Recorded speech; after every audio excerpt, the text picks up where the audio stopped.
Chapter 1165. Don't move. Elena's voice came from beside her. Then, with two swishing sounds, one of the stone needles was cut off. The numbness gradually subsided and was replaced by a bone-deep pain. Andrea clenched her teeth to prevent herself from screaming out loud. She looked up and saw that the place where they had been standing had been filled with the long needles of the spider demons. Had it not been for the gods' punishment witches, she would have been nailed to death on the spot. However, even though Andrea was as skilled as an extraordinary, it was still extremely difficult for her to completely avoid such a wide range of attacks. When Andrea had jumped out with Elena, a stone needle had pierced her thigh and penetrated her legs and knees. After the stone needle was cut off, her twisted flesh and bones could still be vaguely seen. Her pants were soaked with blood, and the wound was a bloody mess. Elena was not much better off.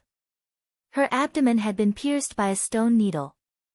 Her internal organs had been blocked by half of the needle head.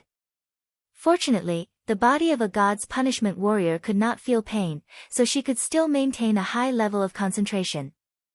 In just a few seconds, Andrea felt her forehead was covered with cold sweat. She struggled to take out the pain-relieving pill made by Leaf and put it into her mouth. The bitter and astringent taste pulled her consciousness back. Ashes had already started fighting with the magic slayer. The others had temporarily escaped the disaster thanks to the protection of the gods' punishment witches. However, they were all in a sorry state with many new wounds all over their bodies. If the magic slayer shot at them again, they would probably die. Fresh footsteps could be heard in the forest. Obviously, Osruk had prepared a trap for more than just two spider demons. The gods' punishment witches were restrained by the wounded and could not fight back at all. The situation was extremely unfavorable for them. Andrea grabbed Elena's hand and said in a hoarse voice, "Gather everyone and retreat to the west. It'll be too late if we wait any longer."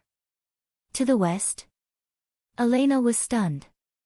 The front line of the First Army is in the south. That route is no longer viable.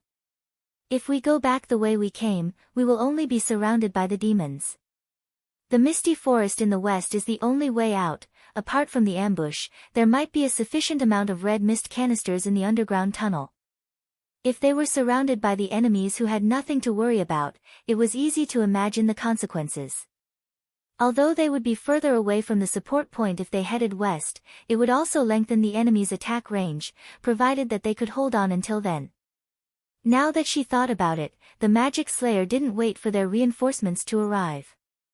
Instead, he needed time to gather his men. The enemy must have dug many tunnels, which should cover all the areas behind them.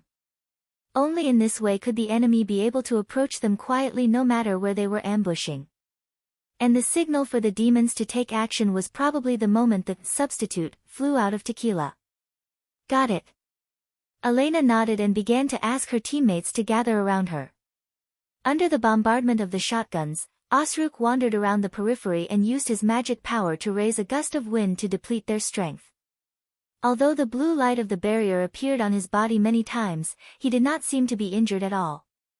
Obviously, the stray bullets could not inflict any fatal damage on him. When everyone gathered together, the figure of Mad Demon also appeared in the woods. "Watch out for spears!" Ashes shouted. She raised her giant sword and slashed the bone spear in half. The gods' punishment witches raised their grenades to counterattack. The scene was chaotic. But Andrea knew that they had a more fatal crisis to deal with. She asked for the sigil of listening from Ashes and shouted to Lightning, "Go find the two spider demons and kill them." "But, only you and Maggie can do that. Go now. That's the best way to help us." The interval between each spider demon's attack was about 15 minutes. Now that 3 minutes had passed, if they could not eliminate their opponents before the next attack, it would be almost impossible for them to escape from the stone needle rain with their broken bodies. "By the way, tell Tilly to leave this place." Ashes roared without turning her head. "I." Lightning hesitated for a few seconds before she gritted her teeth and said, "I know. You must hold on." "Of course." Andrea forced a smile. It's not time to give up yet. She shouted to the gods' punishment witches, give me a weapon. Can you do it? Elena, who was carrying Andrea on her back, frowned and said, if you don't hold on to me, you'll be thrown off. Don't worry. One hand is enough. She took the bolt rifle handed to her by the gods' punishment witches, bit the bolt with her teeth, pulled it back, and pushed the bullet into the chamber. Then, she put one hand on Elena's shoulder. Even though Elena had lost her legs, exhausted her magic power, and was tormented by the stinging wounds and the dizziness caused by overconsumption, she was still a terrifying shooter.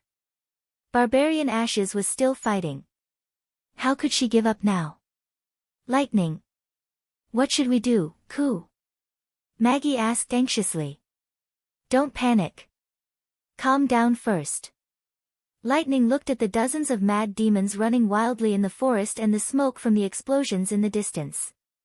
She forced herself to stay focused. She knew that Andrea was right. Her only advantage was her speed. Once the magic slayer destroyed her ability, it would be difficult for her to fly again. She had to stay calm in such a situation. Judging the situation and adopting the most appropriate response was what an explorer should do. Since it was impossible to escape with them, killing the spider demons was undoubtedly more helpful. His Majesty's newly developed grenade launchers were necessary in order to kill the stone-covered monsters. You find the location of the spider demons. I'll contact the seagull first. Princess Tilly has the weapons we need. Lightning quickly organized her thoughts. Got it. Maggie transformed into a gray-tailed goshawk and flew high into the sky. She accelerated to the limit and in the blink of an eye, she arrived at the glider hovering outside the sniping point. Where are they? What's the situation now? Vendi asked worriedly as she pulled open the hatch. I don't have time to explain. I need backup weapons. Lightning got into the cabin and carried the grenade launcher and the grenade belt on her back.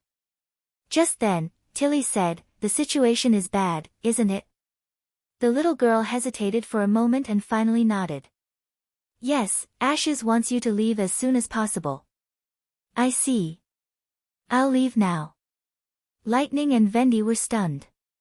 Because if I stay here, I'll only be a burden to her, and I won't be of any help. Tilly's voice trembled slightly, as if she was trying hard to suppress something. Reason tells me that returning to the camp immediately is the most reasonable choice. Your Highness. But remember to tell her that I'll definitely come back. It won't be long before the seagull arrives with reinforcements. Tell them to hold on until then. At this moment, the cry of an eagle came from the sky. I'll tell Ashes. Lightning took one last look at Tilly and jumped out of the cabin. The weight on her body made it impossible for her to maintain her current height. She fell like a rock to a height of more than 10 meters before she managed to steady herself. If the magic slayer came to catch her again, she would not even be able to escape. She believed in her companions and the courage they gave her. Lightning took a deep breath and flew in the direction Maggie had pointed out. 30 seconds later, she saw her target with her naked eyes. It was a spider demon lying on the ground, spitting out obsidian little by little.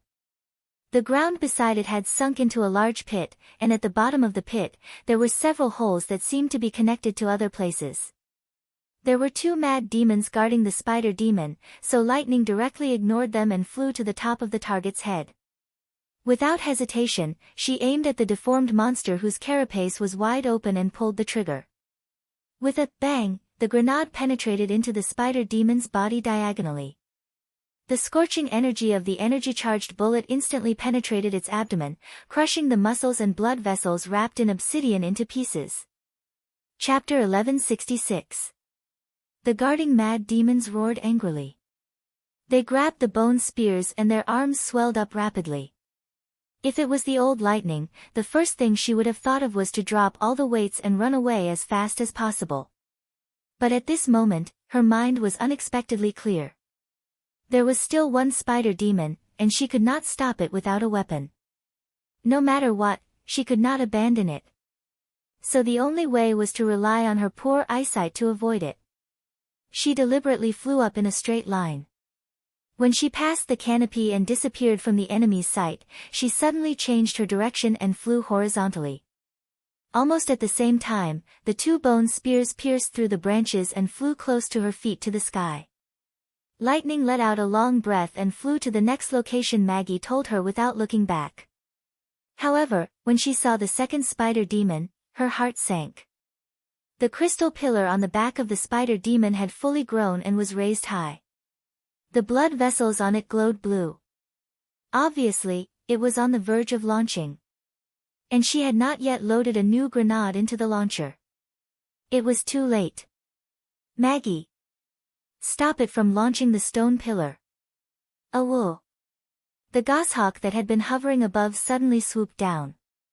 At the same time, its body rapidly expanded, and in the blink of an eye, it turned into a huge devil beast. The mad demons guarding the spider demon were also a little stunned, as if they did not understand what was going on. Maggie's huge body hit the side of the spider demon hard, and the sound was no less than that of a cannonball. Sand, stones, and mud flew in all directions. The spider demon that was lying on the ground staggered and fell to one side, almost flipping over. At this moment, the stone pillar was launched almost close to the ground. The mad demons who were not in a good position became the first victim. The almost horizontal pillar rolled past them like a rolling stone, and then crashed into the woods without slowing down. It did not stop until it rolled dozens of meters. Not only did it break into several pieces, but it also swept out an empty space. Well done. After landing on the ground, Lightning quickly loaded the grenade, removed the safety, and aimed it at the spider demon. The latter was still waving its short legs as if it was struggling to get up, but Lightning would not give it a chance. The grenade accurately hit its exposed abdomen, and the flames and shockwaves produced by the explosion directly sprayed out from the other side, blasting a large hole in its stomach. After making sure that the target was silent, Lightning pulled up Maggie, who had returned to her normal state. "Are you okay?" "It's nothing serious. I hit it with the thickest part of my shoulder." She rolled up her sleeves and swung her arm in a circle, pretending that nothing had happened. However, just as she raised it to the highest point, she suddenly froze, and her face scrunched up in pain. "Looks like it's not thick enough." Lightning patted her head and said softly, "I'll roast more game for you in the future so that you won't have to be afraid of anyone. But for now, you have to hold on a little longer, okay?" "Okay." Maggie nodded vigorously. "Then come on." Lightning squatted down and picked up the little girl who had turned into a pigeon. "Let's go help the others. Neverwinter Exploration Group, let's go." Bang! Andrea pulled the trigger and shot down a demon that poked its head out. How many times had she fired the gun? Somewhat numbly, she bit the gun and loaded it. Her mouth was filled with the fishy smell of blood, and her tongue was full of fine residue. She did not know whether it was rust or her own broken teeth. She had probably shot dozens of times. Even if she hit 1 out of 10 times, it was still more than 10 demons. However, the enemy's attack did not weaken at all. Instead, it became fiercer. The mad demon, whom she had never taken seriously before, had now become an extremely difficult opponent. Due to the advantage in numbers, the enemy could stretch the battle line without any scruples and surround them from the side. If it were not for the difference in weapons, they would not have been able to stop the enemy's attack. Fighting in the woods also greatly reduced the effectiveness of the guns. The mad demons used the trees to dodge the bullets, and at the same time, launched a wave of spears. The gods' punishment witches, who had no defensive equipment such as shields and firearms, could only rely on their agility and skills to dodge the attacks. To make matters worse, apart from the aggressive magic slayer, the enemy also had a senior demon. Probably transformed from a lord of hell, the senior demon still looked like a four-legged demon. Although it was not as powerful as Osruk, its physical strength was exceptionally strong. It often threw trees like spears, and every time it attacked, several gods' punishment witches had to work together to block it. At the same time, it could also summon earth walls to provide cover for its own kind. As the Magic Slayer and the others took turns to attack, their retreat became slower and slower. Every time they reloaded, aimed, and fired, it was as if they were all mechanical movements. The throbbing pain from her wounds and the exhaustion of her body hit her brain one after another. Gradually, Andrea felt herself falling into a trance. After 2 waves of spears, Sylvie, who was protected in the middle of the team, suddenly shouted, "Andrea, watch out to the right."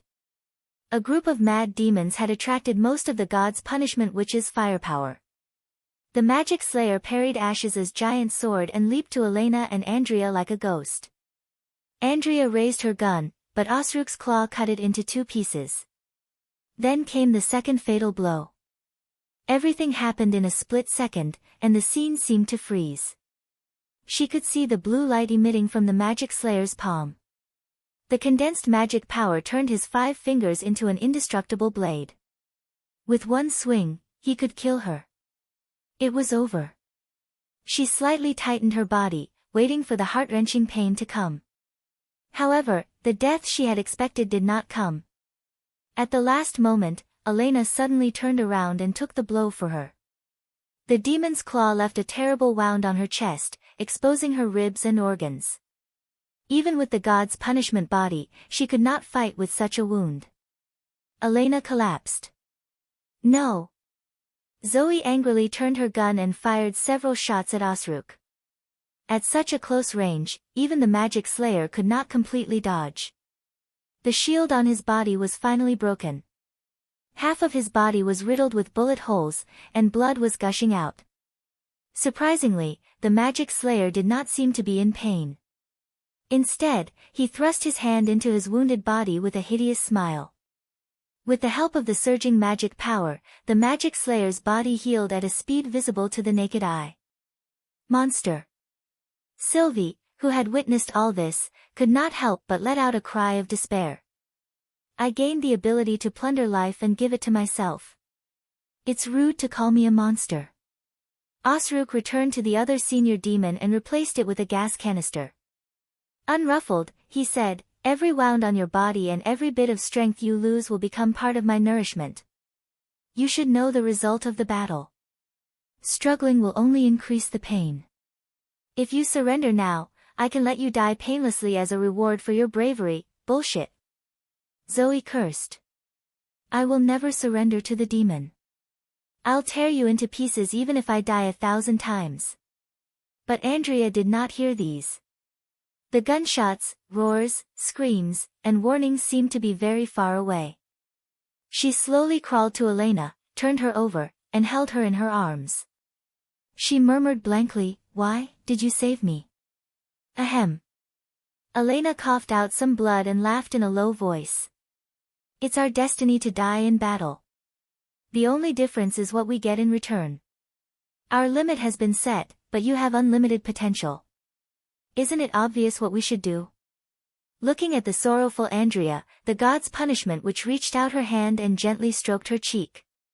Don't feel sorry for me. It doesn't hurt at all. Really, it doesn't hurt at all. I'm just a little sleepy. Her voice gradually faded and Elena's breathing calmed down. It was as if she had really fallen asleep. Andrea gripped her hand so hard that her vision became blurry. At this moment, the troop had completely stopped moving. 2 more gods' punishment witches had been knocked down by the Magic Slayer, and the enemies on the flanks were gradually closing in. Is this the end? The burden on her body finally exceeded its limit. A strong sense of dizziness overwhelmed her and she could no longer sit upright. She swayed and fell on her back. Dark clouds had gathered in the sky, as if a storm was brewing. Amidst the thick and dark clouds, she could vaguely see a flickering golden light. Chapter 1167. Ashes found that she could not move any faster. If she had been a little faster, she would have been able to block the spear that had severely injured Maggie. If she had been a little faster, she would have been able to force the Magic Slayer to retreat before Elena was hit. If she had been a little faster, she would have been able to block the mad demon's attack without falling to the ground. Magic power surged through her body, strengthening her muscles and bones, and at the same time, burning her nerves. The pain did not weaken her willpower. Instead, it made her more focused. If she had been a little faster. Ashes had already entered a new realm where she had fought the magic slayer for the first time. Time seemed to slow down in her eyes. She could clearly see every detail on the battlefield, such as the cracks on the bone spears, the puddles under the demon's feet, the faint rise and fall of Maggie's chest, the blood flowing out of Zoe's body, and so on. She was able to react accordingly. She would either swing her sword to kill the demons or help them. She felt that magic power was continuously flowing into her body and condensing in every part of her body. Perhaps this was the level of advancement that Agatha had mentioned. She thought that she might have already reached that level. The condensed magic power not only provided her with great strength, but also gave her a keen sense of perception, which enabled her to fight two senior demons at the same time without falling into a disadvantageous position. But that was all. Clang! Ash's sword and the magic slayer's arm collided, sending out a series of sparks. What's the matter? Is this the fastest you can go? Before Ashes could draw back her sword, Osruk had already flown back and said sarcastically, "If this is all you can do, your companions will die here sooner or later.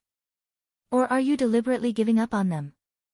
Ashes turned a deaf ear to his words and turned around to cut down a spear that was flying at her. "Don't listen to him. This damn monster is trying to infuriate you and make you lose your mind." Zoe panted as she loaded the remaining bullets into the magazine. She was running out of bullets.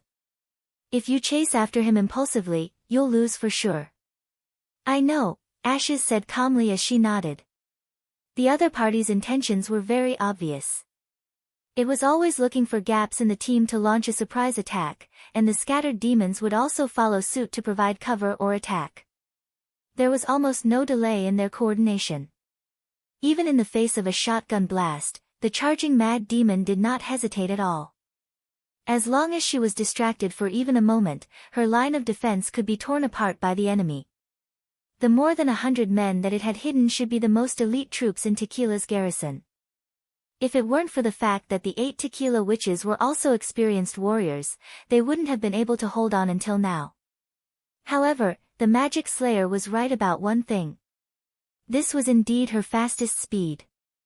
Up to this point, every inch of Ash's skin seemed to be burning, which was the sign of magic backfire.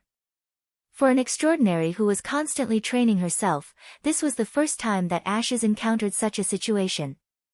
If she stopped now, turned around and broke through the enemy's encirclement, and focused on recuperating for a while until her body completely adapted to the new strength of the magic power, she would definitely be able to reach a higher level.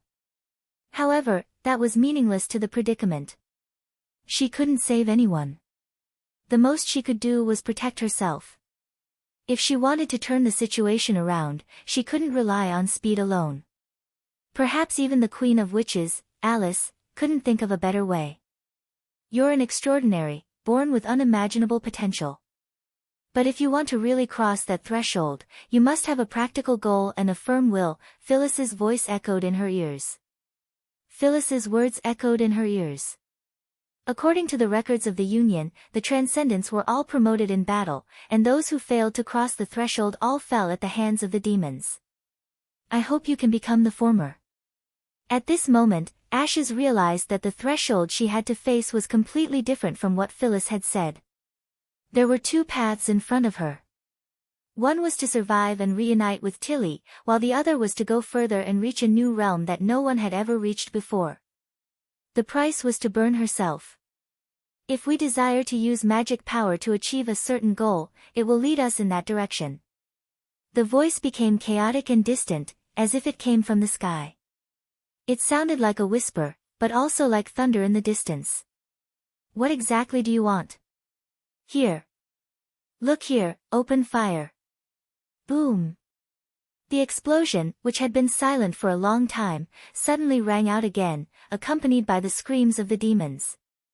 Ashes looked in the direction of the sound and saw that lightning had entered the battlefield from the back of the encirclement. The demons, who were distracted by Maggie and were completely unprepared, were hit by a grenade. The first mad demon to bear the brunt of the explosion was instantly blown away, while the other two demons standing close to it were penetrated by the sputtering shrapnel and instantly lost their ability to fight. Ah! Then, an astonishingly large devil beast drilled out of the forest and smashed its way through the demons who had turned their heads to aim at lightning. With the cooperation of the two, the encirclement was in chaos for a moment, and 5 or 6 of the remaining 20 mad demons were killed in the blink of an eye. Hang in there. We're coming to help. Annoying flies. The magic slayer frowned, shook off the confrontation with ashes, and flew directly toward Lightning and Maggie. Meanwhile, the other senior demon threw a giant tree at ashes. 2 bone spears were already in the air, one aimed at Zoe, who was barely standing, and the other at Andrea, who was lying on the ground. It was the same situation again. If they stayed, Lightning would be in danger. If they intercepted the magic slayer, everyone would be in danger. Since faster speed was useless, then the only thing that could change all of this was power that surpassed speed. Seeing that the 2 demons had returned, Ashes made a decision.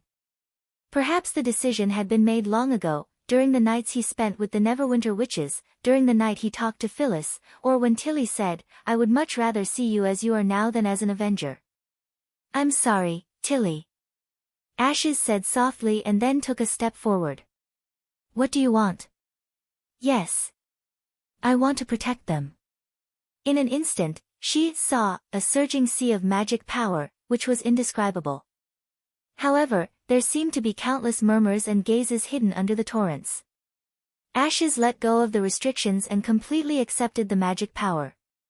Osruk, who was flying halfway, suddenly felt alarmed.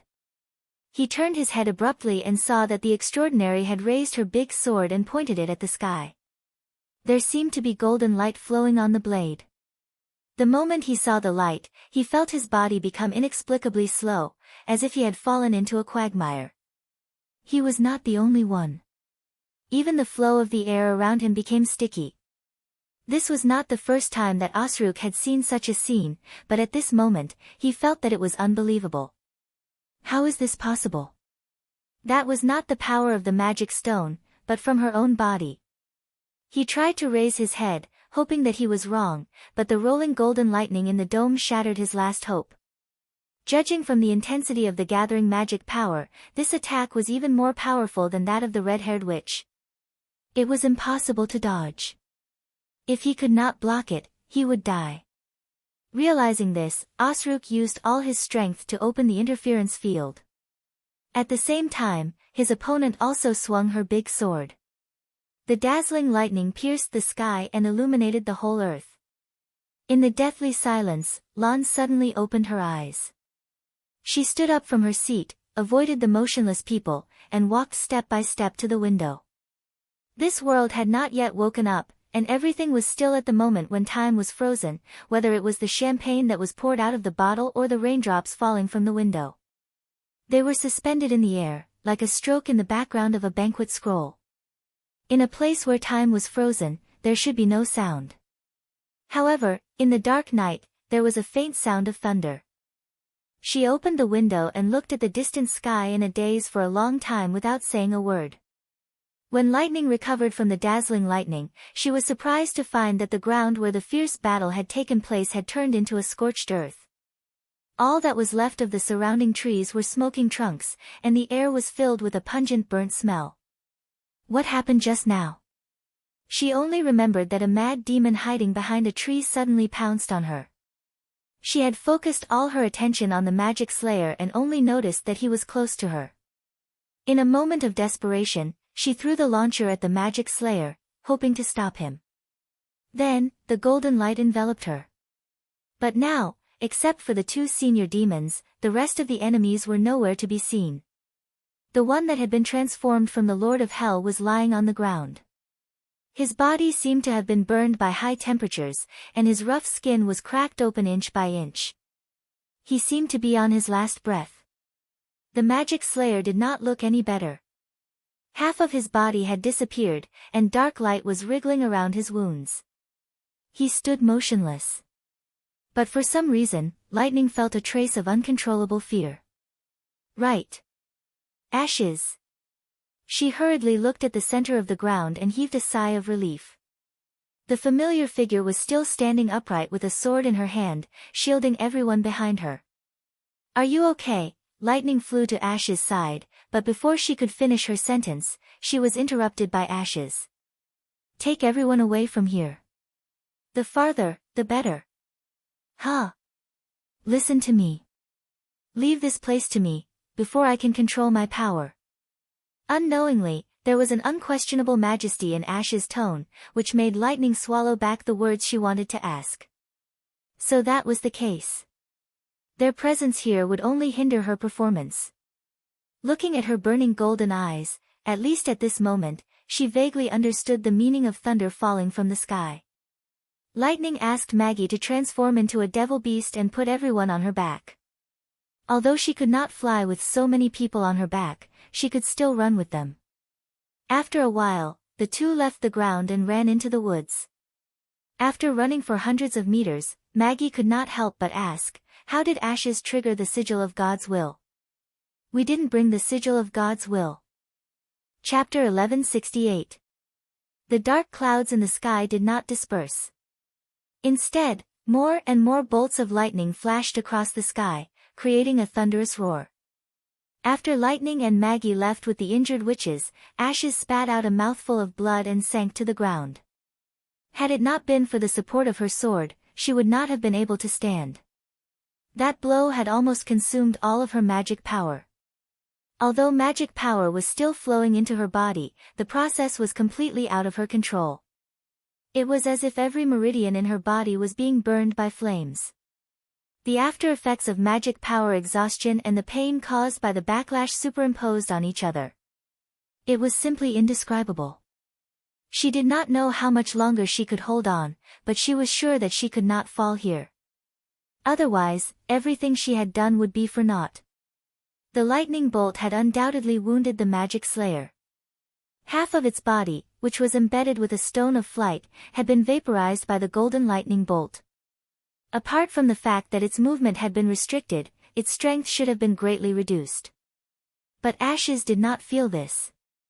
The magic slayer was still exuding a dangerous aura.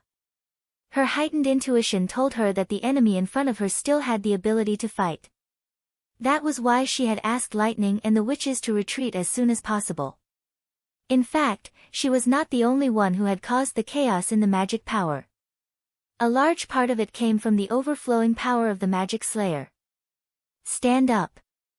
We have to act before the enemy. Ashes clenched her teeth and slowly rose to her feet. She took the first step forward. At this moment, the scorched senior demon struggled to its feet. Damn it, is it still alive? Ashes had aimed most of her power at the magic slayer, but she had not expected that her attack, which was powerful enough to annihilate a mad demon, could not kill a senior demon. If she had known this, she would have given it another lightning strike. However, to her surprise, the senior demon did not turn around to flee, nor did it rush forward to fight her. Instead, it dragged its broken body toward Osruk. What is it doing? Is it trying to protect the magic slayer? Very well. Ashes clenched the hilt of her sword. Since that's the case, I'll send both of you to hell at once. The moment the lightning pierced through the interference domain, Osruk heard a call that seemed to come from the depths of his soul. In that instant, a miraculous connection was formed. Through the dazzling golden light, it saw something on a deeper level. It was a realm that it had always yearned for but could never reach. With just a single glance, it had crossed the threshold and left its own imprint. This was the fundamental difference between it and a great dark monarch. But now, that gap no longer existed. From defending Tequila to ambushing humans, it had paid a great price, and even disobeyed the Sky Lord's order. But it was all worth it. Feeling the power bestowed upon it by the realm of mind, Osruk directly projected his thoughts into the junior guard's mind. Your Excellency, you have been promoted. The latter was overjoyed, but it quickly dimmed. Unfortunately, I will soon return to the origin of magic, and will no longer be able to follow you. No, I haven't leveled up. To be precise, I'm still one step away from leveling up. The divine will just now seriously injured me. In my current condition, I can't rely on my own strength to complete this step. What can I do for you? Offer yourself. The guard's thoughts became excited again. Is that all? Please leave it to me, Your Excellency. Although it could also try to bypass the limitations of the magic stone and directly integrate itself with the origin of magic, just like the extraordinary witches did, it was impossible to predict what the consequences would be. To be on the safe side, it did not mind enduring a little longer. The communication on the mental level happened in the blink of an eye.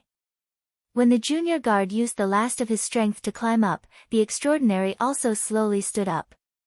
No, it was no longer appropriate to call her an extraordinary.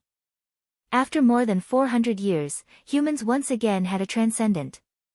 Fortunately, the previous divine will consumed a lot of energy, and it would be difficult to recover in a short period of time. This was the best chance for it.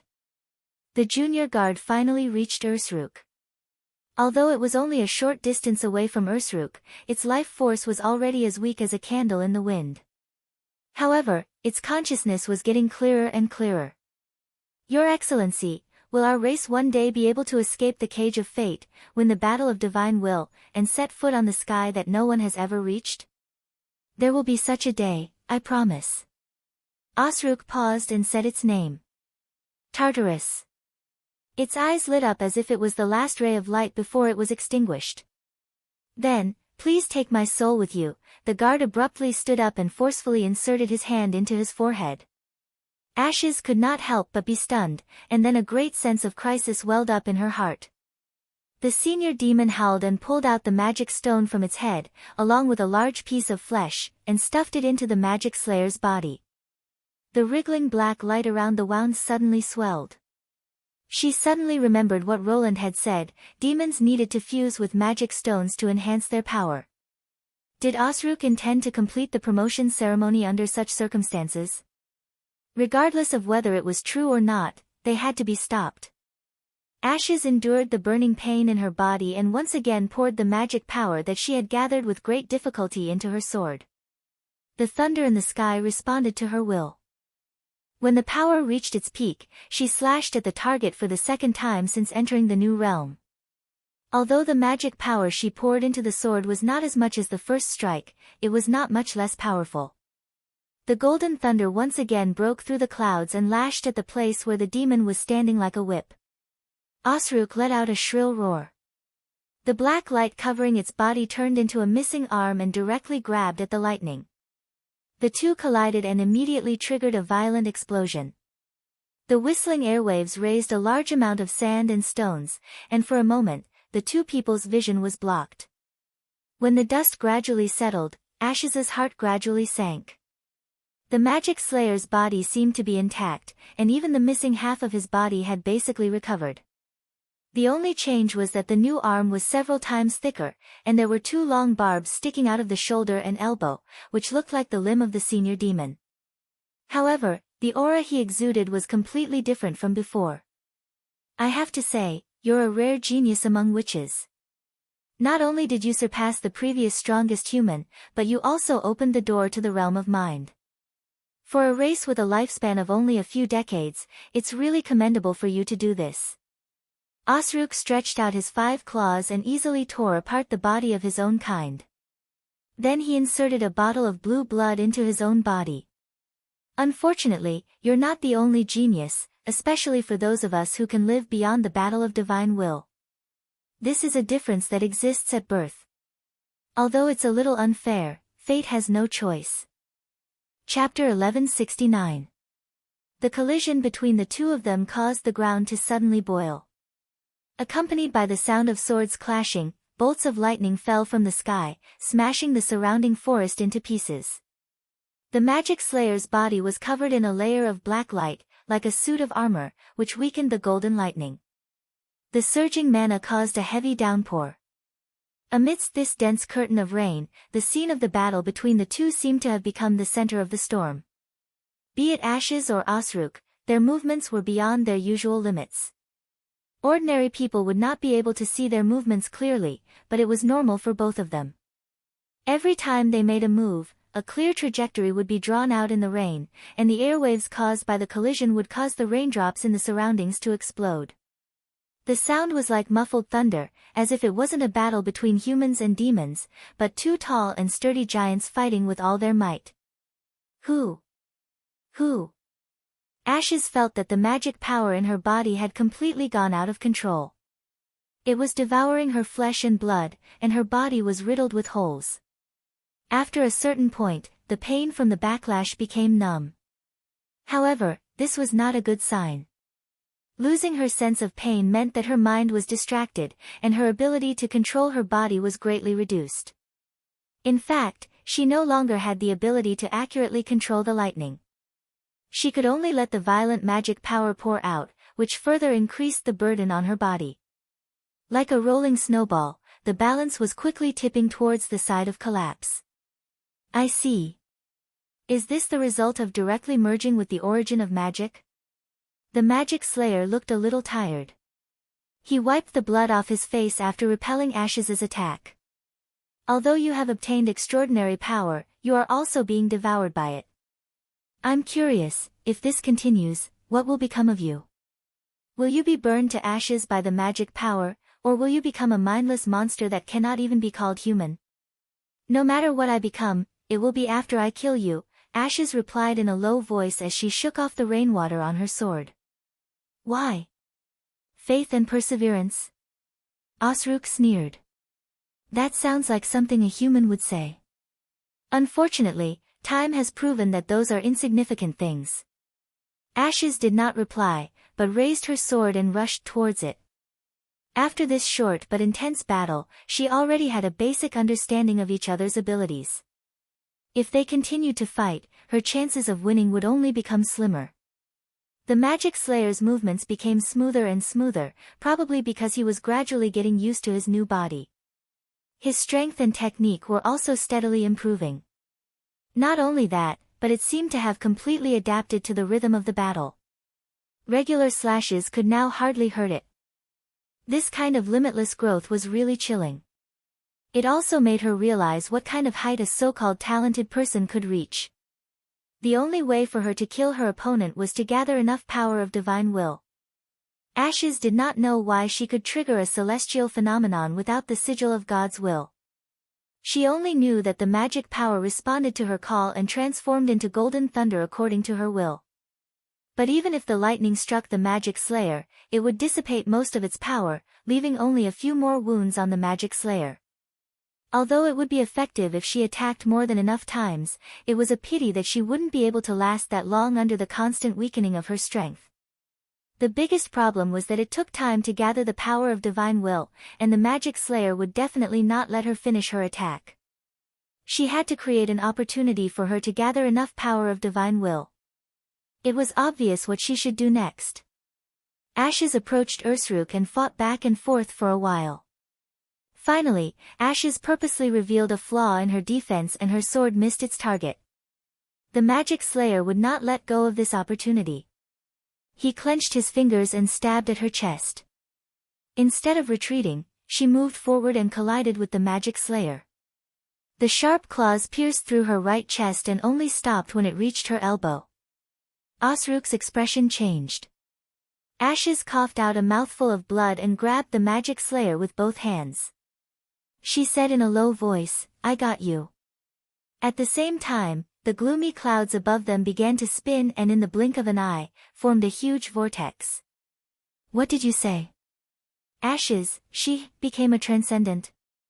Agatha's surprised voice came from the sigil of listening. After traveling several miles to the west, Lightning finally contacted the command center and reported to the Ice Witch that they needed help. She was relieved when she learned that the first army was already on the way. She then told the command center about the Magic Slayer's attack.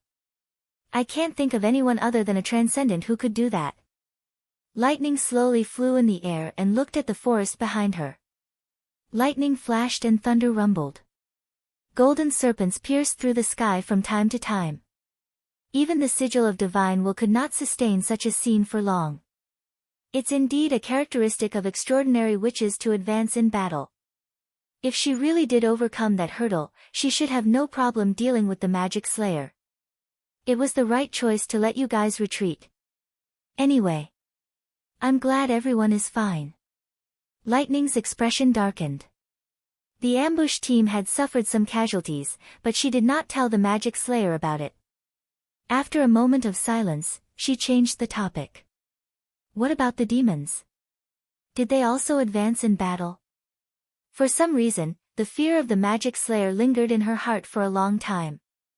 Osruk's motionless posture and the wriggling black light around his wound gave her a very strange feeling. There's no record of this in the Union. According to His Majesty's memory fragments, they need to successfully fuse high-quality magic stones to enhance their power. Agatha replied. Of course, it's possible that battles played a crucial role in their advancement. If I'm not mistaken, fusing with magic stones is similar to passing the day of adulthood for witches. It's a test of the body's tolerance for magic power. The so-called failure of the fusion might be a manifestation of the backlash. By the way, why do you ask? No, nothing. Lightning bit her lip. I'm just a little worried. It was not impossible for the magic slayer to carry a few high-quality magic stones with him. But could anyone really advance in the midst of a fierce battle? When a witch passed the day of adulthood, she would usually lie in bed and wait for the moment to come. Don't worry. Transcendents don't need to rely on their abilities to fight.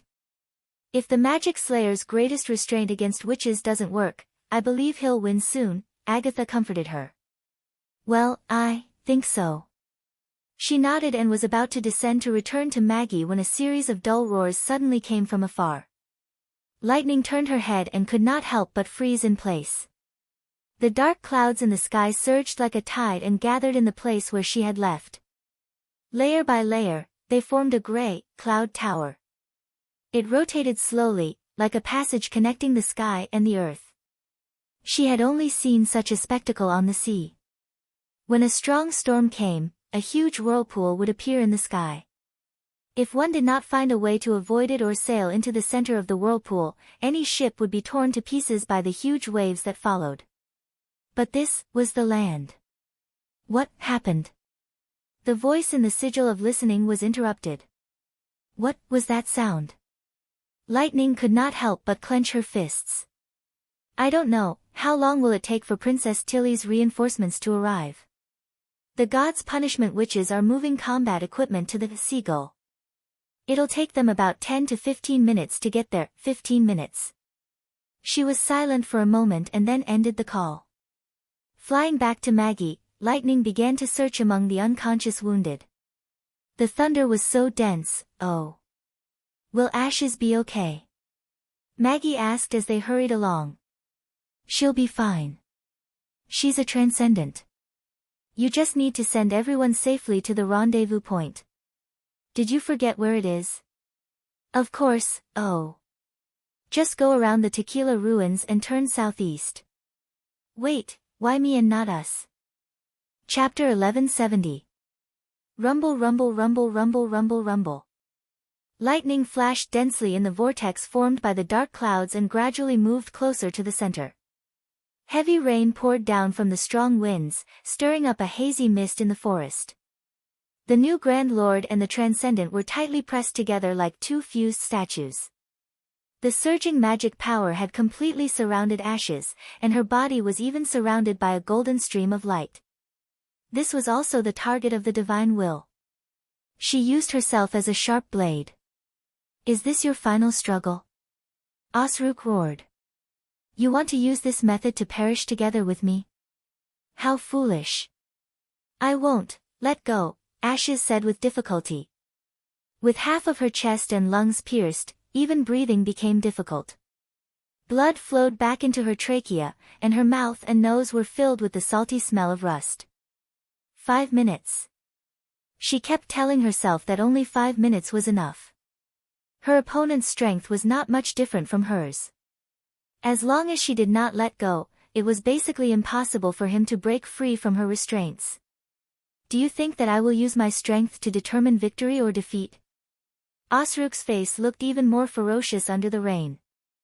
It seems that you have imprisoned me, but in fact, this is just a cage that you have created for yourself." After saying that, several black lights extended from his chest and pierced into Ash's body like tentacles. She could not help but cry out in pain. She originally thought that it would not be more painful than the magic power backlash, but the pain caused by the black lights was actually several times worse than the burning of her body. It was as if countless thin needles had been pierced into her brain. If not for the fact that she had repeatedly warned herself not to lose consciousness no matter what, she was afraid that she would have already fainted. However, the unbearable pain was just the beginning. Black lines began to spread from the piercing point, and wherever it went, the skin would slightly bulge as if something was crawling in her body. Ashes coughed out a mouthful of blood. "You, cough cough, what did you do?" "A small gift. It is also proof of the gap between our understanding and control of magic power." Osruk moved closer to Ash's ear. "To be honest, I should be thanking you. If not for this battle, I would not have been able to welcome the advancement so quickly. Now, you have sent yourself to me. I am looking forward to completely defeating you, to see to what extent I can advance." Ashes suddenly realized that this was another form of erosion. She could not feel the area that was covered by the black lines, as if it did not belong to her anymore. She bit her lip and tried to circulate the magic in her body. She did not wish to corrode back like the enemy, but only hoped that she could prevent the invasion of magic power. "You, don't even think of controlling me." But even so, the erosion only stopped for a moment. Even so, the erosion only stopped for a moment. And the speed of the expansion of the black lines slowed. But it still continued. Forward. And apart. And and the black lines. The air. The black lines. The flames. The flames. The black lines. The speed. The flames. The black lines. But even so, the erosion only stopped for a short while. The speed at which the black lines were expanding slowed down. But it was still pushing forward. A part of it had already climbed up to Ash's neck. "That's a commendable perseverance." Osruk laughed cruelly. He looked completely different from before. The mutated body not only distorted the face of the senior lord, but also made him lose his human form. He looked no different from a monster. "But what's the use of this? I won't give up. Unyielding, hard work, faith, perseverance. These are just the words of the weak to comfort themselves. On the road to survival, who would easily admit defeat? But it's a pity that these words alone can't change anything. If I can keep my race alive just by saying these words, then it's too easy." Intense pain battered Ash's mind. She opened her mouth, but no sound came out. The vortex above her head had already formed. Golden light shone within it, but she felt that the power was getting further and further away from her. Whether it's in terms of tolerance to magic power or the long lifespan required to adapt to magic power, we are far superior to you. This gap is like a bird and a bug. No matter how hard we struggle, we can't make up for this gap. The two battles of divine will have proven this point. Osruk slowly lifted her up, as if he was pronouncing her final fate. "So, die here in peace. If you want to blame something, blame yourself for being born as a weak human. Don't underestimate humans." Suddenly, a clear shout came from the rainstorm. The voice was so familiar that it made Ashes regain a little clarity of mind. She forced herself to look sideways, only to see a figure rushing out of the forest like lightning. "It's lightning?" She dragged a long trail of mist through the curtain of rain. After passing through the blackened tree trunks, she charged straight at Osruk. She seemed to be carrying something in her arms. Ash blinked his eyes in confusion. "That's 3 grenades. Bug, you're courting death." Osruk instantly activated the anti-magic domain. Just as the black light was about to collide with lightning, she released her arms and changed the direction of her flight. She was separated from the grenades. Although she had lost her ability, inertia still existed. After leaving Lightning's arms, the grenade spread open its tail and flew straight at Osrook without slowing down. You! The Grand Lord bared his teeth and used all his magic power to erect a blue barrier in front of him. The next moment, 3 flowers of fire bloomed outside the barrier. But that was only the prelude to destruction. The scorching and violent energy was condensed into a dazzling jet by the cone-shaped bullet cover. It hit the barrier and shattered it like glass. After penetrating the defense, the jet cut through Osrook's mutated body like a hot knife through butter, turning the tumor behind him into a pile of mud. The magic stone he obtained from the senior demon was also completely shattered by the attack. Osrook raised his head and screamed. The spreading black lines immediately shrank back, and Ashes felt the pain in her body suddenly disappear, and her consciousness returned to her mind. Without hesitation, she activated the divine decree that she had been accumulating for a long time. Osrook also realized that the situation was not good. He howled and tried to shake off the witch in front of him. But Ashes's hands were tightly clasped around Osrook and naturally would not give him the chance. You're right, humans are indeed weak. But even so, we still want to continue on this path. No matter what challenges lie ahead, we will not retreat. She paused and revealed a smile. Because someone is already standing in front of us, pointing us in the right direction. Following that, a golden thunder that covered the sky pierced through the horizon. In the almost incandescent light, Osrook was completely vaporized. Not a trace of his existence was left behind. The roar of thunder echoed over the fertile plains and did not dissipate for a long time. After the divine decree was extinguished, only Ashes was left on the empty ground. Lightning clenched her teeth and slowly climbed up from the ground. When she crashed into the demon's territory, she changed from flying horizontally to flying sideways, so she was thrown out at a high speed like a stone. Fortunately, most of the enemy's energy was focused on the defensive barrier. Before she hit the ground, she got rid of the binding of the black light and hurried to activate magic synchronization at the last second. As a result, one of her arms was broken, and half of her body was badly mutilated. She limped to Ashes and forced a smile. Finally, we won. Yes, thanks to you. To be honest, I didn't expect you to come back. This is called the sixth sense of an outstanding explorer. You always appear when you need it the most. Lightning suddenly froze. She found that there was something wrong with Wendy. Hey, you. What's wrong with you? Ashes looked down at her pale hand. Maybe, this is the price of burning myself. Burning myself, what does that mean? Lightning could not help but be stunned. The transcendent in front of her was gradually becoming illusory, and her long hair was scattered by the wind. It was as if she was no longer a physical entity, but a virtual image made of countless fireflies. If we desire to use magic to achieve a certain goal, it will lead us in that direction, and I probably forced it to use more power than I can bear. Ashes said softly. So this is what it's like to be completely integrated with magic. If it doesn't turn me into a monster, it's not bad. You, what the hell are you talking about? Lightning tried to grab her hand, but only managed to raise a cloud of dust. Ashes, tell me. What should I do? Tell Tilly that I like her. The dark clouds in the sky dispersed, and the sun shone through the clouds. In the thousands of beams of light, Ashes closed her eyes and disappeared with the wind. Lightning hugged her to where she stood, but there was nothing left. The little girl hugged her body with one hand and sobbed. Looking at the pitch-black night sky, Lon let out a long sigh and lowered her eyelids. After a long silence, she closed the window and whispered softly. It sounded like she was asking someone, but also like she was talking to herself. What are you looking forward to? There's nothing to hesitate about, right? Hurry up, we don't have time. Chapter 1171. Is that so? I got it. Hearing the news from the front line, Roland felt his heart sink.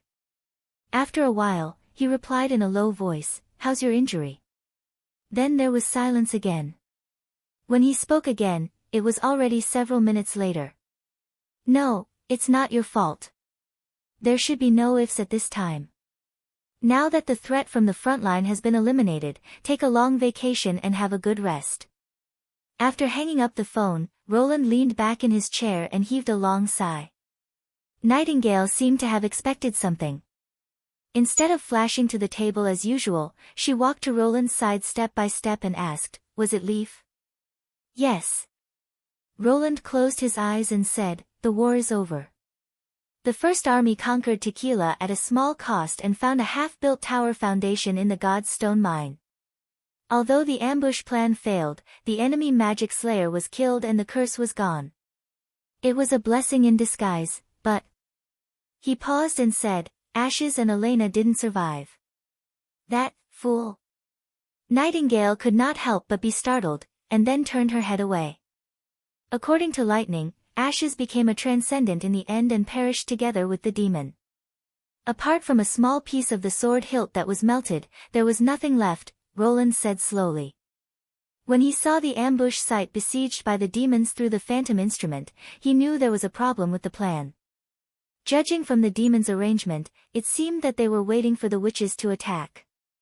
Unfortunately, he could only see a corner of the battlefield through the light screen. After the special action team decided to retreat to the west, they soon disappeared from his sight. As a result, he was burning with anxiety for the next day and a half. In fact, at that moment, Roland had already prepared for the worst. The final result could be said to be much better than what he had expected. Even so, when he heard that there were casualties, he found that he could not relax at all. After all, he was the one who approved the ambush plan. Although Ashes is arrogant and presumptuous, at least she is serious about every choice she makes. Nightingale put her hand on the back of Roland's hand and said, "Elena is even more so. I believe they have long been prepared for this. You don't have to take this responsibility on yourself. What I said to Leaf also applies to you." Roland nodded. He still did not understand why the demons could see through the whole operation in advance, and even regarded the goal of wiping out the witches as more important than the holy city of Tequila. But the fact could not be changed. As the leader of Grey Castle and the United Front, he could not show any depression in front of everyone, no matter what difficulties and setbacks he encountered. If even he fell into the bottom, how could he support those who were even more heartbroken? For example, Tilly. This was also the most difficult problem for Roland to face. From what Leaf had said to Lightning, the relationship between the two was probably much closer than he had thought.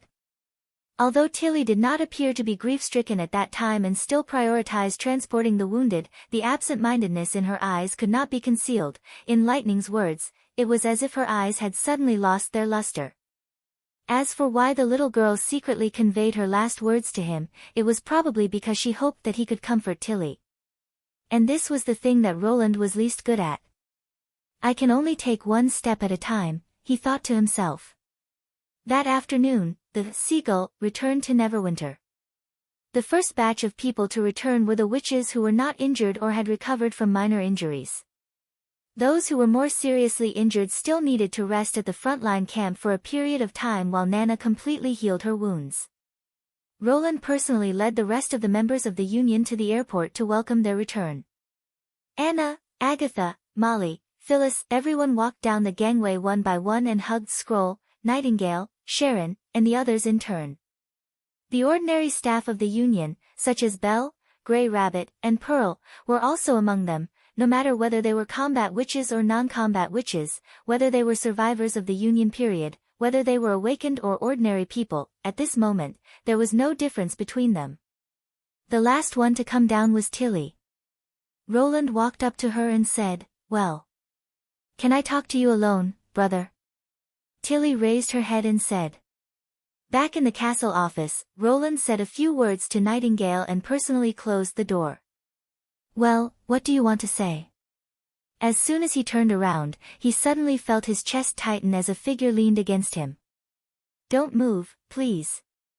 Tilly hugged him and said in a slightly trembling voice, "Just let me lean against you for a while, just for a while." Towards the end of her words, there was already a sob in her throat, and her fingers clutched his back harder and harder, almost as if they were going to dig into his flesh. I see. She was also like him. As the guide of the sleeping spell, she could not show excessive sadness in front of everyone, and the deeper her feelings were, the more painful it was to restrain them. It was not easy for her to hold on until now. Roland gently patted her back and said, "There's no need to hold it in anymore. Don't worry and cry, no one here can hear you." Woo, woo. At first, Tilly let out an extremely suppressed sob, then it became louder and louder, and finally she let out a cry that he had never heard before. Even when she was maliciously bullied by Prince Roland when she was a child, she had never been so sad. Like a person who had lost their most precious treasure, her cry was full of grief. It was no longer important whether there were words to comfort her or not. All he could do was to accompany her to the end. At the same time, at the frontline camp, the tent flap was lifted, and Shavy walked in with a bowl of boiled medicine. "Are we going to drink this thing again?" Andrea asked vaguely. Her legs were tightly wrapped in gauze, and her cheeks were covered with ointment. Although it was not very effective, the cold touch could at least offset some of the pain. "I can't drink it without sugar." "Then, should I ask the medical team for some?" Shavy hesitated. "The medical team won't have sugar, and we're not in Neverwinter." "Forget it, just help me up." Andrea sat up, took the bowl, and drank the bitter painkiller in one gulp. "Ahem, is Nana still busy? How long do I have to wait before I can see her treatment?" "I asked her, and she said it would take about 3 or 4 days. She said those God's punishment witches were more seriously injured than you, and said." "Said what?" Shavy muttered in a low voice. "She said your leg injury looked scary, but it's not fatal, and that you just need to drink the medicine." Andrea rolled her eyes. "I'm not that muscular monster. How can this degree of injury heal naturally?" Shavy's eyes reddened. "All right." Andrea coughed twice. "Pretend I didn't say anything." "No." Shavy shook her head. "I just felt that your expression just now was a bit like ashes, so I couldn't help." "I look like her." "What are you kidding?" She frowned, but forced herself to suppress it. It seemed a bit vulgar to say it like that. Aristocratic. "Well, I'm just a little tired. You should go back and rest. Remember to tell Lightning or Maggie in advance next time, and ask them to bring back some honey when they patrol. At least it'll make it easier for me to drink the medicine." "Okay, I got it. Thanks." After Shavy left, Andrea found that she couldn't calm down. "You only know how to put on a brave front and become a transcendent in the end. Do you think you're the queen of Starfall City? But now, you killed the Grand Demon Lord, and became a hero who saved everyone. It would have been fine if that was all." She lay down again and pressed her face with her hands. "Bastard, have you never thought about it?" Chapter 1172. Tilly cried on and off for nearly an hour before she finally calmed down. When Roland put her on the sofa, he found that she had fallen asleep. When the two of them separated, their tears and snot even left a few thin lines between their cheeks and clothes. Of course, it was not convenient for the witches of the sleeping spell to see her undignified appearance. Roland thought for a while and finally called Anna to carry Tilly to the big bedroom on the 3rd floor of the castle. After wiping her cheeks, Tilly's breathing returned to normal, but she still showed no signs of waking up. Roland could tell that she was indeed very tired. Relying on busy work to numb oneself, this kind of shock therapy was not uncommon. After learning the news of Ash's sacrifice, she probably did not have a moment of good rest. "You sleep with her tonight," Roland sighed. "At times like this, I'm afraid of being alone the most. You're the only one who can take care of her now. Don't worry. I can feel her mood and know what to do." Anna nodded gently. "What about you?" "I'll sleep in the 3rd border city. I've been there for the past few days anyway, so it doesn't matter if I stay a little longer," Roland replied. "And they should know about the success of the torch operation as soon as possible. I think those ancient witches have been waiting for this day for a long time. Okay. Anna came over and kissed his cheek. Although I don't want you to leave, these things are really more important. Sorry, it's rare for you to come back from the front. Don't be silly, Your Majesty. There's still a long way to go. When Roland walked to the door, Anna stopped him again. By the way, don't forget to call Nightingale, she said seriously. The only person in this city who can't have an accident is you. Looking into her clear eyes, Roland agreed and closed the door. As soon as Roland entered the third border city with a large group of guards, Pasha appeared in front of him. Your Majesty, any news from the front? How's the situation? From the swaying whiskers all over her body, one could tell that she was currently in a state of unease and unrest. Roland had no intention of keeping Roland in suspense and replied bluntly, we won a complete victory. The demons on the plain were wiped out and the magic slayer failed to escape. The First Army now controls Tequila. Pasha's tentacles instantly stopped moving. After a few seconds of silence, she said excitedly, is this true? Your Majesty, please forgive my rudeness. I don't doubt you, but I really don't know what to say. Can you tell me more details? After more than 400 years of training, there were few things that could make these senior witches change their emotions so much. This was the first time Roland had seen Pasha lose her composure. Of course. But, thank you, Your Majesty. I'll tell everyone the good news now. However, before he could finish, Pasha disappeared from the top of the cave. Roland was stunned for a moment and finally could only shake his head helplessly. When he entered the underground hall, not only Pasha, Alethea, and Celine, but also all the remaining God's punishment witches had gathered in the center of the hall. They lined up in a straight line and waited expectantly for him to speak. This made it difficult for Roland to complete the second half of the sentence. Let nature take its course, Nightingale reminded him in a low voice. Or you can tell Pasha and the others privately through mind communication. That was the only way. He nodded, took a step forward, and began to tell them the general process and result of the last battle. Although the detailed statistical report had not been released and Leaf's report had many omissions, the data and gains and losses were not important to them. For these survivors who had been waiting for more than 4 centuries, victory was the most important thing. By the time he finished his report, the crowd was already in an uproar. Cheers rang out incessantly. Many witches burst into tears, but whether they were crying or laughing, they all expressed the same emotion. It was a kind of joy that broke free from the shackles after hundreds of years of silence. Please forgive me for my impoliteness and offense to you. Alethea took the initiative to come to him and lowered her main tentacle. From today on, the united front is no longer necessary. You are the only ruler of Tequila and our will lies in your hands. Pasha and Celine did not interrupt, which obviously meant that they agreed with her. This also meant that Tequila would be an inseparable part of the Kingdom of Greycastle in the future. After Roland nodded to show his acceptance, Alethea raised her main tentacle again. There's one more thing I have to tell you. He concentrated and told the 3 witches about Elena. Really? It's her. Pasha said slowly. To Roland's surprise, they didn't show much emotional fluctuations. You already knew? He could not help asking. No, we just prepared for it. Alethea said frankly, the ambush team was surrounded by the demons. If we were in the era of the Union, there would be no chance of survival. It's already a great fortune to be able to save everyone at such a price. You may not understand, but death is a common thing for us. Celine continued, after all, everyone survived voluntarily through the fusion of the soul instrument and carrier. This process is equivalent to being screened by death, not to mention the heavy casualties we faced in the Battle of Divine Will. The only thing we are afraid of is a meaningless death. And Elena just made the choice that every Tequila warrior will make, Alethea said at last.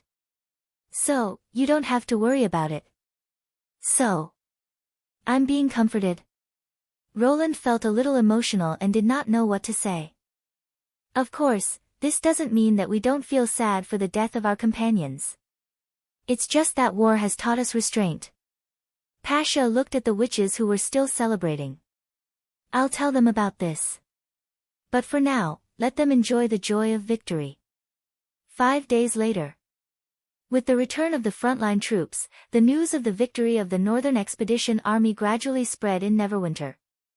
Although it was not as shocking as the defeat of the demonic beasts or the Duke of Ryan, and it did not cause the whole city to celebrate, the people still gradually pieced together the real face of the enemy from the testimonies of their families and neighbors. The enemy was ferocious, powerful, and fearless, far beyond the demonic hybrids and the Duke's Knight Regiment. Coupled with the testimonies of the Devil Beast attack, the image of a powerful enemy that completely matched the demons of hell was gradually established. Some people even exaggerated the description of the demons as the legendary demons of disaster, which were hundreds of feet tall and could spit fire. It quickly became one of the hottest topics on the streets. Even such an enemy was still defeated by the First Army from thousands of miles away. This greatly inspired the people. If even the demons from hell could not compete with the army of Greycastle, who else could? At the same time, Greycastle Weekly began to publish the accounts of the frontline soldiers and the whole process of the war on a large page. For a time, the slogan of joining the First Army and expanding the territory for His Majesty swept the whole city. But the leaders of Neverwinter knew very well what the real challenge they were about to face was. The public cemetery in the west of the city. Since the first tombstone was laid during the months of demons 5 years ago, this wasteland, which was overgrown with weeds, had become a cemetery park covered with green grass. Today, there were 426 new tombstones here. Most of them were empty, because the limited transport capacity was not enough to transport all the bodies back, but no one would feel that the victims were abandoned.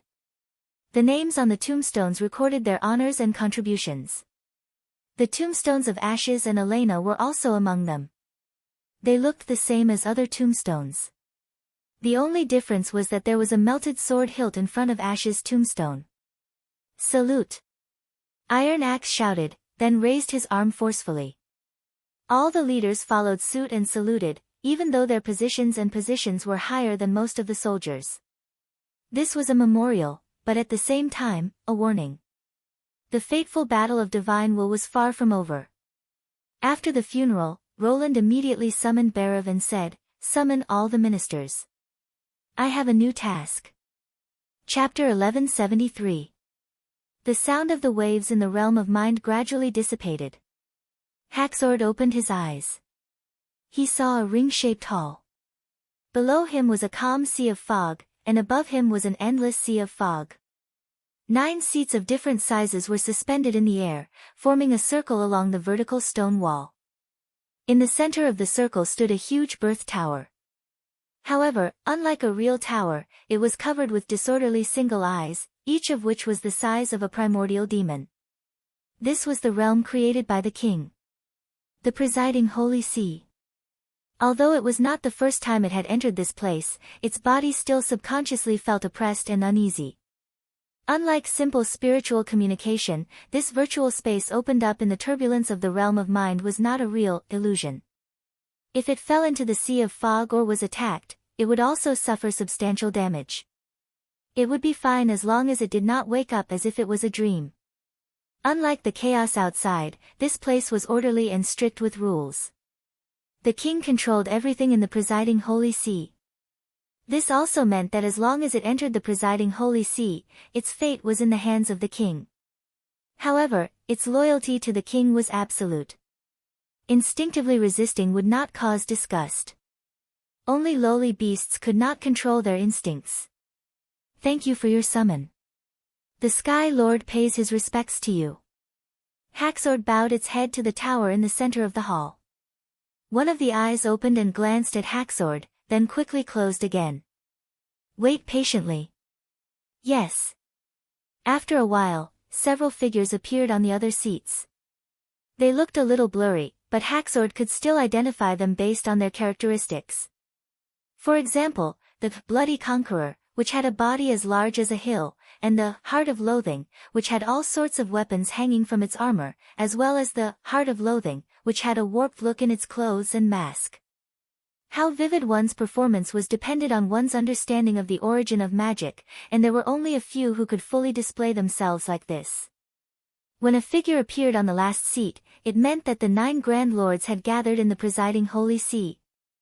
The image of the king, the birth tower that rose from the sea of fog, slowly opened half of its eyes. I believe you all know why I summoned you. Not only me, but everyone should have the same question. A few days ago, an ascendant came into contact with the realm of mind and caused a ripple there. But soon after, there was no response. He paused and looked at the Sky Lord. And the owner of the ripples is called Osruk, who happens to be the commander of the vanguard of the Western Front, Haxord. What happened in the West? As expected, the king had come for this question. Haxord immediately felt the pressure on his body increase. To be able to cause fluctuations in the realm of mind meant that someone had crossed an extraordinary threshold, and this breakthrough would be sensed by all the Grand Lords. With the battle with the Sky Sea realm becoming increasingly intense, having an additional senior lord would bring a greater advantage to the race. However, the following turn of events caught everyone off guard. The senior lord had only left behind a mark before disappearing without a trace. It was the first time in centuries that a senior lord had perished right after his advancement. In fact, not long after Haxord sensed the senior lord's breakthrough, he had received news of the defeat from the Western Front, along with a letter from Osruk. The contents of the letter made him want to cut open the head of this outstanding subordinate to see what was wrong with this guy that made him act so recklessly. When the king asked, he instinctively wanted to hide the result of the battle on the Western Front, but his loyalty eventually made him tell the truth. Just as the Sky Lord had expected, there was a burst of doubt, surprise, and mockery in the hall. Ha, did I hear that right? The Blood Lord was the first to sneer. Your subordinate knew that he was no match for the enemy, but he still left all his troops on the fertile plains, and in the end, all of them died in the hands of those insects. I remember what you called him, the genius general. Haxord was not surprised at all. As the main general of the battle against the Sky Sea realm, he had always been disdainful of the praise that Osruk received. If Osruk became a Grand Lord, his position would probably be the first to be affected. Now that there was a chance to attack Osruk, he naturally would not let it go. Forget about the primal demons and the tombstones. I think the Sky Lord knows how precious the horns are, Mask, who was in charge of cultivating the symbiotic demons, said in a strange voice. Mask, who was responsible for cultivating the symbiotic demons, said in a strange voice, if we can conquer Tequila, Meteor, and Arietta, we'll be fine. The god's stone mines there can at least replenish our current consumption, but without enough mines, we'll lose one of our horns. Losing to those insects is unimaginable. I think your excellency more or less has to bear some responsibility. What genius general? I think he's just a so-so. Ordinary ascendants can't open the gate of the 2 realms. Otherwise, there would be more than 9 of you sitting here, not to mention that the enemy has a transcendent. Why, it's not like it was 400 years ago. Do you still think that perishing together with a transcendent is a glorious thing? Listening to the discussion, Haxord's face darkened. Even if he did not understand Osruk's actions, he was still his former subordinate. Belittling a trusted general like this was no doubt an attack on him in disguise. This was not something that a Grand Lord could easily tolerate. At this moment, the king interrupted everyone's conversation. He did not ask them to shut up, but directly silenced them. Enough, I just want to know if this will affect your plan. Haxord quickly gathered his focus. Of course not. In the plan, I have made many preparations. It would be best if we can take down Tequila, but even if we can't, it won't affect the overall situation. Rest assured, King, we will set foot on the land of humans as scheduled. That sounds exactly like what you said. The king's tone finally eased a little. But the Sky Lord hesitated for a moment and decided to tell the king about the letter Osruk had written to him in advance. Perhaps it was the trust he had accumulated for hundreds of years, or the warning was so horrifying that it stuck in his throat. No matter what the reason was, Haxord felt a voice in his heart reminding him to speak. But this plan needs to be adjusted in terms of military strength. According to the commander of the Western Front, we need at least 10 times the number of soldiers to stabilize the war. 10 times? The Blood Conqueror growled. Are you kidding me? The Sky Sea realm is suppressing the front line, and you still want to take soldiers from me? I won't give you a single cent. Osruk, what did it say? The king asked in a deep voice. When it wrote this letter, the battle between the vanguard and the humans had not yet begun. It said that it insisted on staying in Tequila because it discovered the opponent's vital weakness. If this plan succeeds, it will greatly weaken the opponent's strength.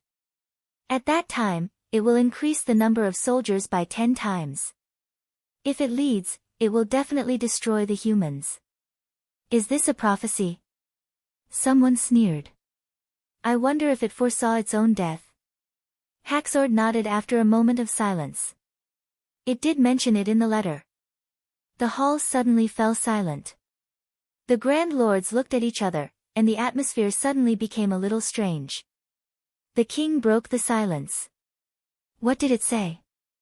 Chapter 1174. When he said that, the Holy See was in an uproar. Full power. The Blood Lord's tone was cold. What do you mean by full power? Literal meaning. Once he started, Haxord found himself relaxing.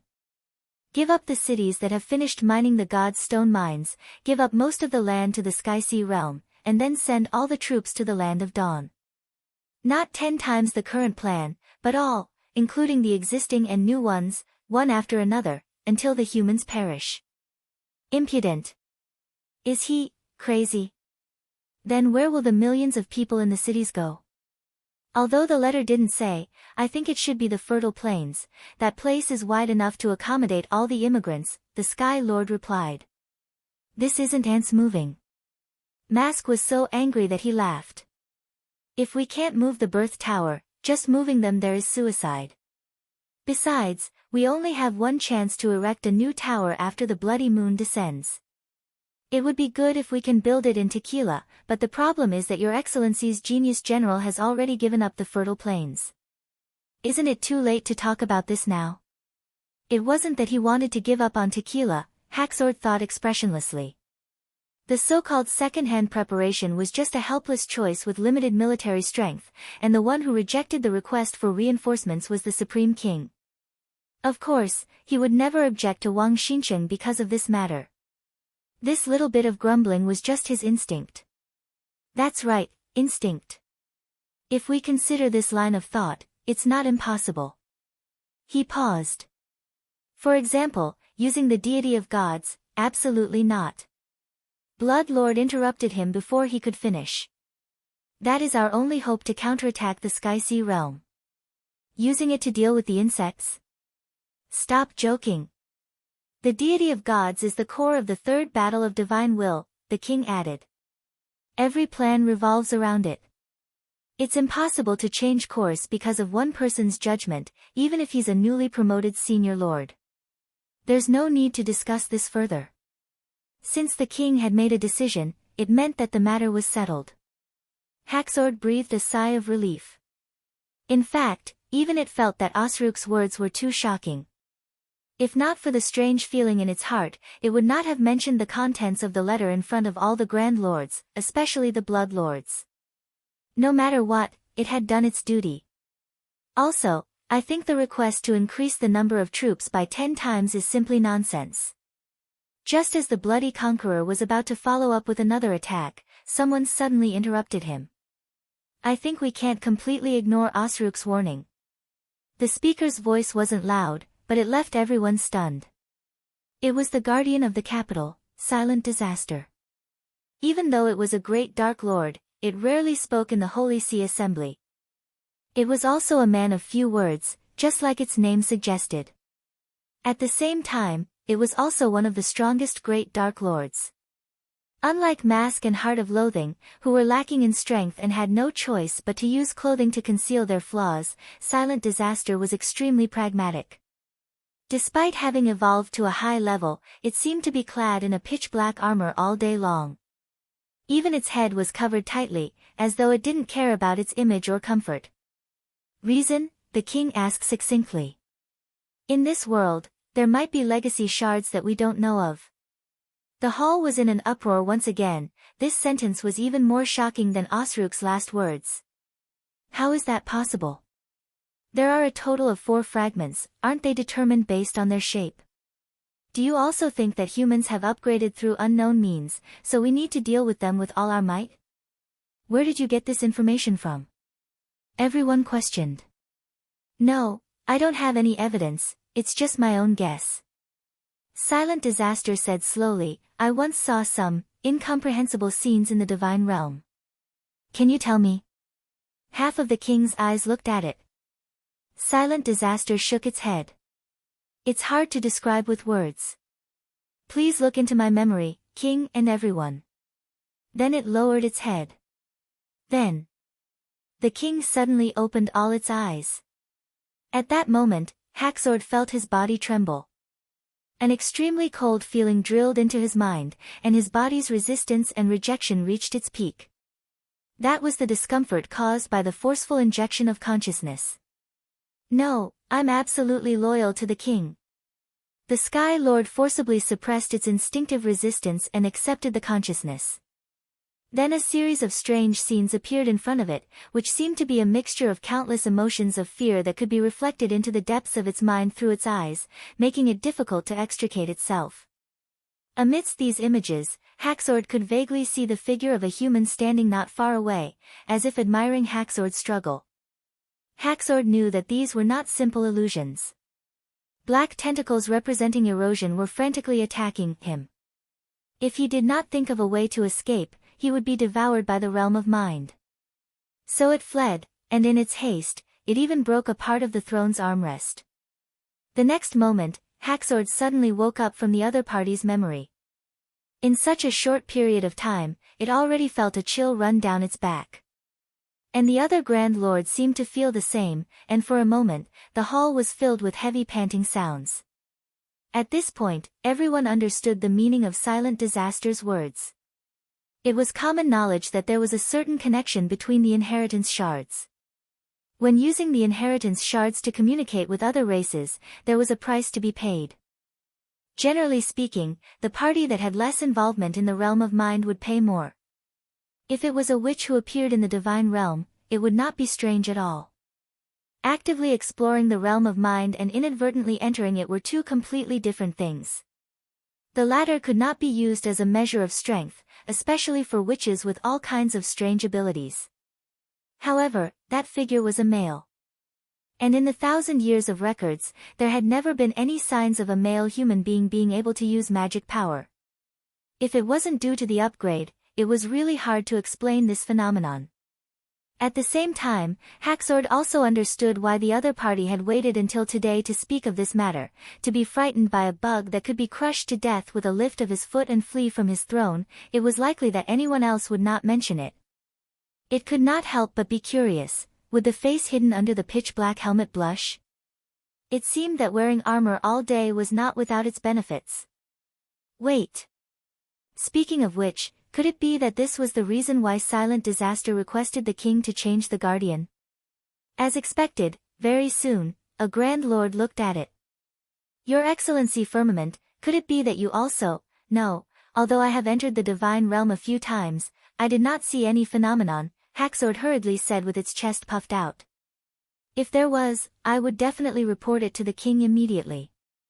Besides, with my understanding of the realm of mind, the situation might be reversed. After saying that, it felt a cold glare from Silent Disaster. Interesting. At this moment, a clear and melodious voice reached everyone's ears. Chapter 1175. Everyone's attention was focused on the person who spoke. Haxord was no exception. The Nightmare Lord, Valkyries, could be considered the most special of all the lords. She had been promoted very early, so much so that most of the people present had been under her care. During the first battle of Divine Will, she was also the one who had the closest relationship with the humans, and it was even rumored that there were still believers in some cities. Although her individual combat ability was not the strongest, it was enough to evolve completely. However, she maintained her appearance after her first promotion: green skin, horns on her head, and a vertical third eye in the middle of her forehead. If you had to say that she did not look like a human, her dressing, speech, and behavior were distinctly human. She was also one of the first lords to master the human language. This was basically the polar opposite of silent disaster. This could be seen from the Nightmare Lord's thin and delicate white robe.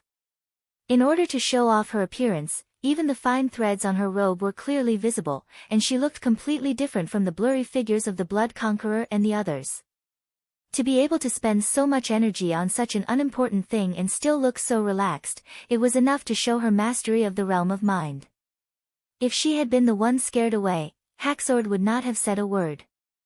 In fact, she was the only lord that the Sky Lord could not see through.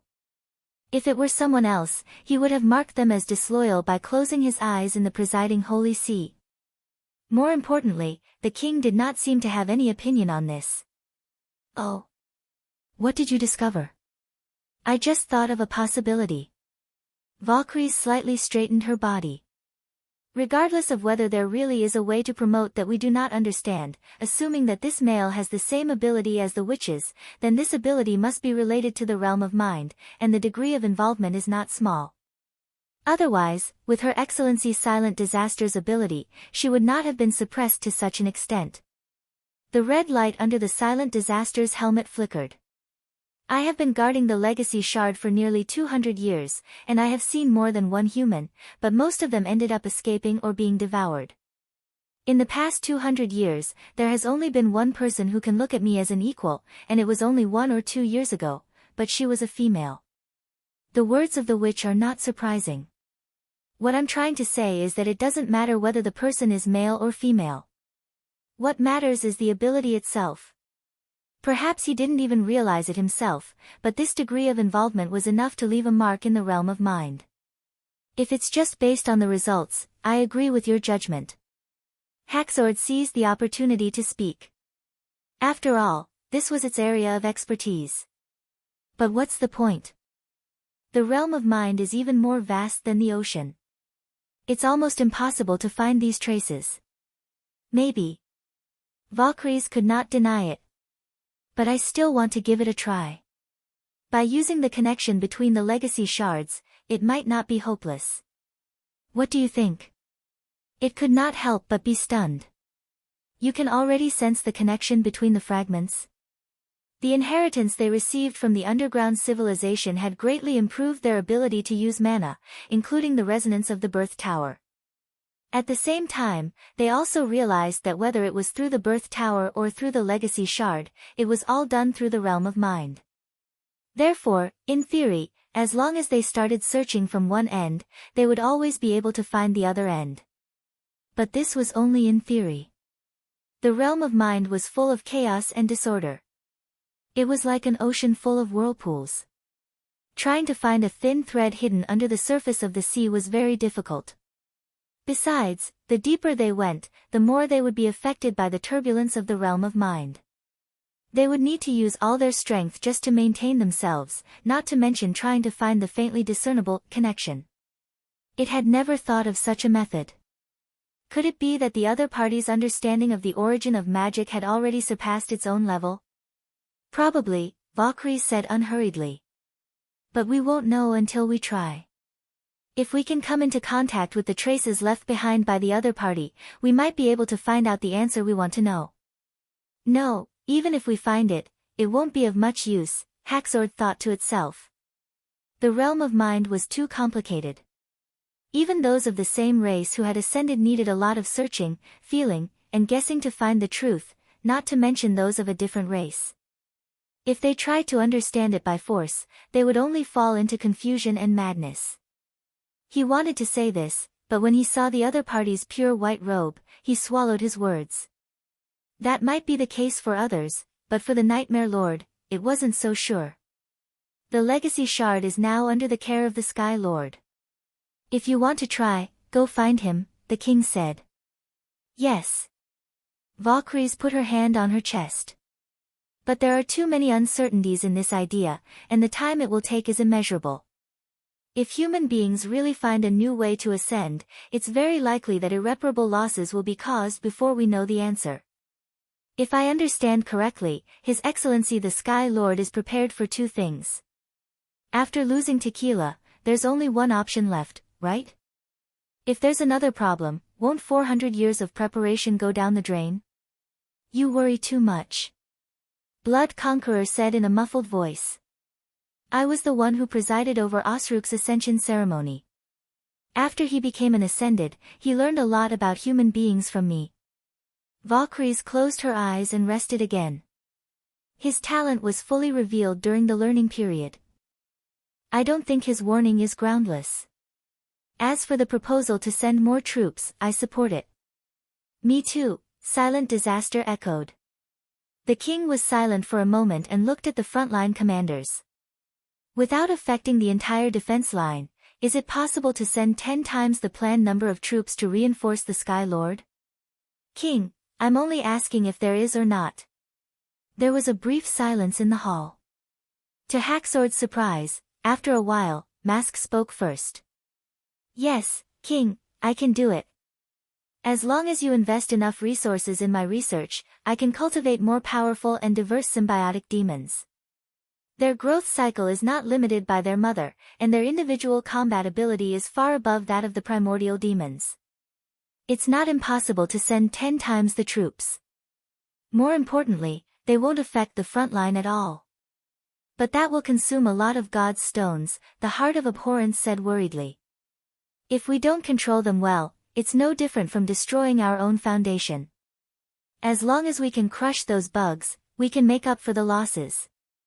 Are you sure you can keep up with the schedule? Blood Conqueror said grumpily. Mask paused for a moment. Of course, it's difficult to provide 10 times the number of symbiotic demons at one time, but the bugs may not react so quickly. If we can destroy them with 5 times the number, we can save half of the resources. Besides, it's better to provide them in batches than none. Alright, the king interrupted the conversation. Then let's go with this plan for the time being. In any case, we can't let the humans in the Land of Dawn live for another 400 years. In this battle of divine will, we must conquer the entire continent. Chapter 1176. Grey Castle, City of Neverwinter. In the castle conference hall. With the expansion of the administrative office, the hall, which used to be big enough, was now a little small. Many department heads had to move a small stool and sit behind their ministers and deputy ministers. More clerks and assistants had to lean against the wall. The room was tightly packed with nearly 200 people.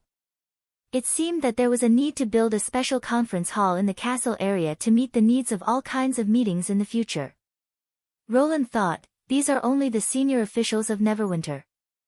When the managers of other cities come to the new king's city to report, I'm afraid that the first floor of the castle will not be able to accommodate them. After recording this idea in his notebook, he gently clapped his hands, and the conference hall immediately quieted down. I think everyone knows that the torch operation, which has lasted for nearly 10 months, has been a complete success. Now, our footprints have extended to the fertile plains, which is hundreds of kilometers away from Neverwinter. The threat from the demons has been completely wiped out. From now on, the west of Neverwinter is no longer a barren land full of danger and difficult to traverse. It's a fertile land that can provide us with abundant resources. After a pause, Roland raised his voice and said, that's right. This plain, which is even wider than the 4 kingdoms combined, will be the main development direction of Grey Castle in the next 100 years. The hall was instantly filled with thunderous applause. Expanding the territory was the most important achievement for the king, and it was also the easiest way for the officials to gain benefits. Even the ordinary subjects could get a share of the benefits. Now, there was suddenly a new territory that could accommodate several Grey Castle. The significance of this was self-evident, and no amount of praise could be overstated. I'm afraid that the 4 kingdoms will completely become history in a few years, Barav said with a smile, stroking his beard. Whether in terms of size or strength, they're far inferior to Grey Castle. You're right. If the history books and biographies are written like before, I'm afraid that the future generations will laugh at us. How about 1 big and 3 small? 3 small kingdoms is too hard to pronounce. It's better to give them a new title. I agree. I think the empire is very good. The ministers discussed eagerly, and the atmosphere at the long table seemed to be a little high. Roland did not deliberately stop them. Instead, he left some time for them to enjoy the aftertaste of victory before he brought the topic back to business. But I hope that everyone realizes that this victory is just the beginning, not the end. Driving the demons out of the fertile plains was a relatively safe place to live, but it did not mean that they would give up on conquering human beings. The real threat was the legendary Battle of Divine Will. Only when the bloody moon came would the enemy show all his fangs. For that day to come, the kingdom must be fully prepared now. In other words, not only can you not relax in the slightest, you have to double your efforts. Do you understand? Yes, Your Majesty. Everyone exclaimed. Roland looked around the hall and nodded to Nightingale. The latter turned around and pulled open the curtain hanging on the wall. The place where the map of the western region was originally hung was replaced by a huge blackboard, and there was only one word on the blackboard: people. This is what I want, Roland said word by word. He had so many plans to implement the stability of the western region, the unification of the internal affairs, the return of the army, and the people's hearts, but none of them was more important than increasing the population. In order to implement this policy as soon as possible, he even put the war summary and other matters on the back of the schedule. It could be said that the population had become the biggest bottleneck of Neverwinter's development. If the First Army had an armored unit in Operation Torch, even the simplest infantry fighting vehicle, they would have been able to defeat the demon's anti-ambush trap. Although there were a lot of reliability problems in the first-generation piston engine that had been finalized, these were all minor details in the war. Whether or not they existed was the most important issue. Roland was aware of this, but Neverwinter's production capacity had reached its limit. Whether it was the steel output or the production capacity of each factory. In the last battle, 90% of the accumulated ammunition had been used up. A railroad across the plains had used up most of the steel reserves. Agatha's cooling separation method was gradually unable to meet the needs of the chemical plant to produce acid. The production of individual grenades had also taken up a part of the production of explosives, which was already stretched thin. It could be said that Neverwinter had reached its limit in many aspects. It needed manpower to expand the production scale. It needed manpower to add new production projects. And it needed the cooperation of many departments and a large number of people to turn ideas and blueprints into reality. The population of Neverwinter was still growing steadily. At present, it had exceeded the 200,000 mark, which was an incredible number compared to other cities.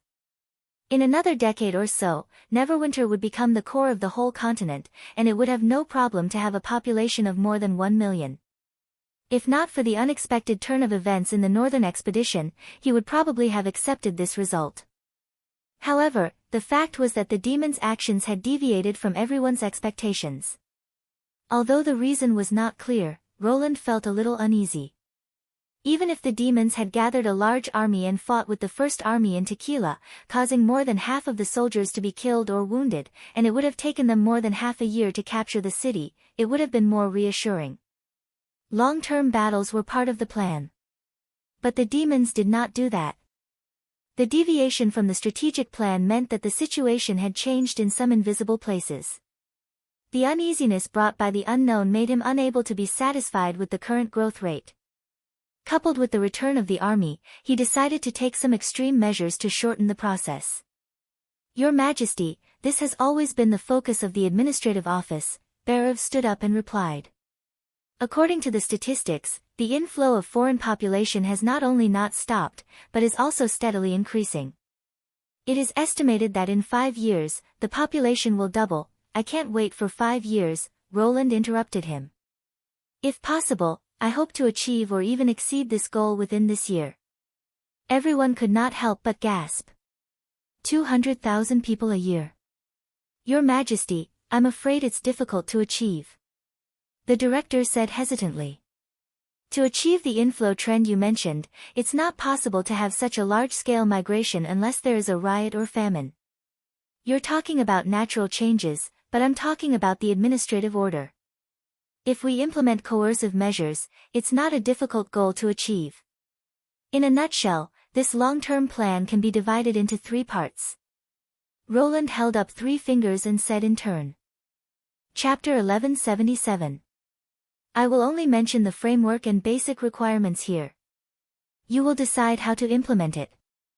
The person in charge is Bear of Mons. Yes, sir. The director hurriedly put his hand on his chest. Roland nodded with satisfaction.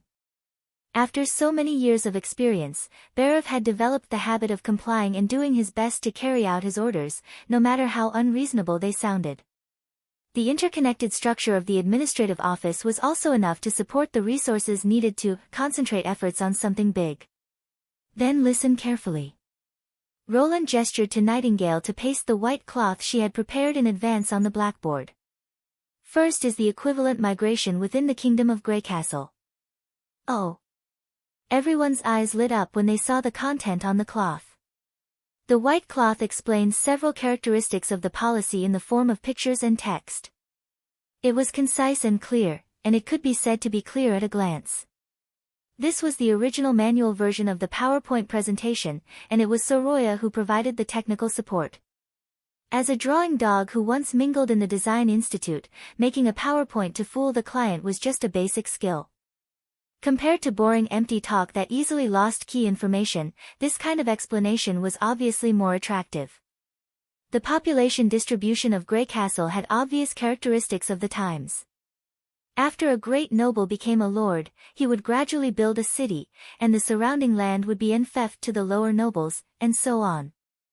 With the growth of the population and the accumulation of wealth, the consumption of the big city would become higher and higher, to the point that it could no longer maintain the supply, so the burden would be transferred to the surrounding villages and towns, and finally, the majority of the people supported a small number of people.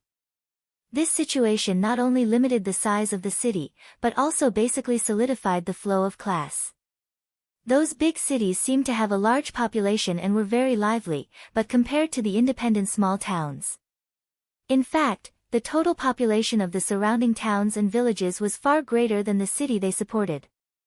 But Roland also knew that this kind of backwardness had nothing to do with right or wrong.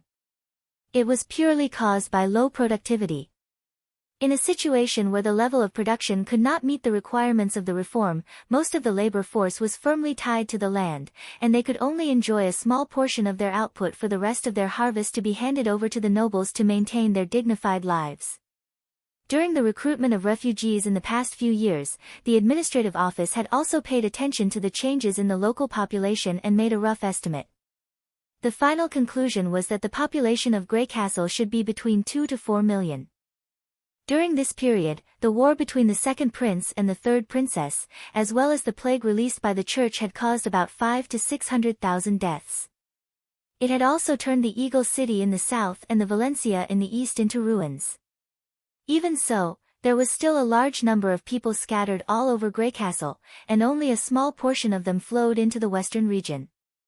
And now, he did not intend to let this situation continue.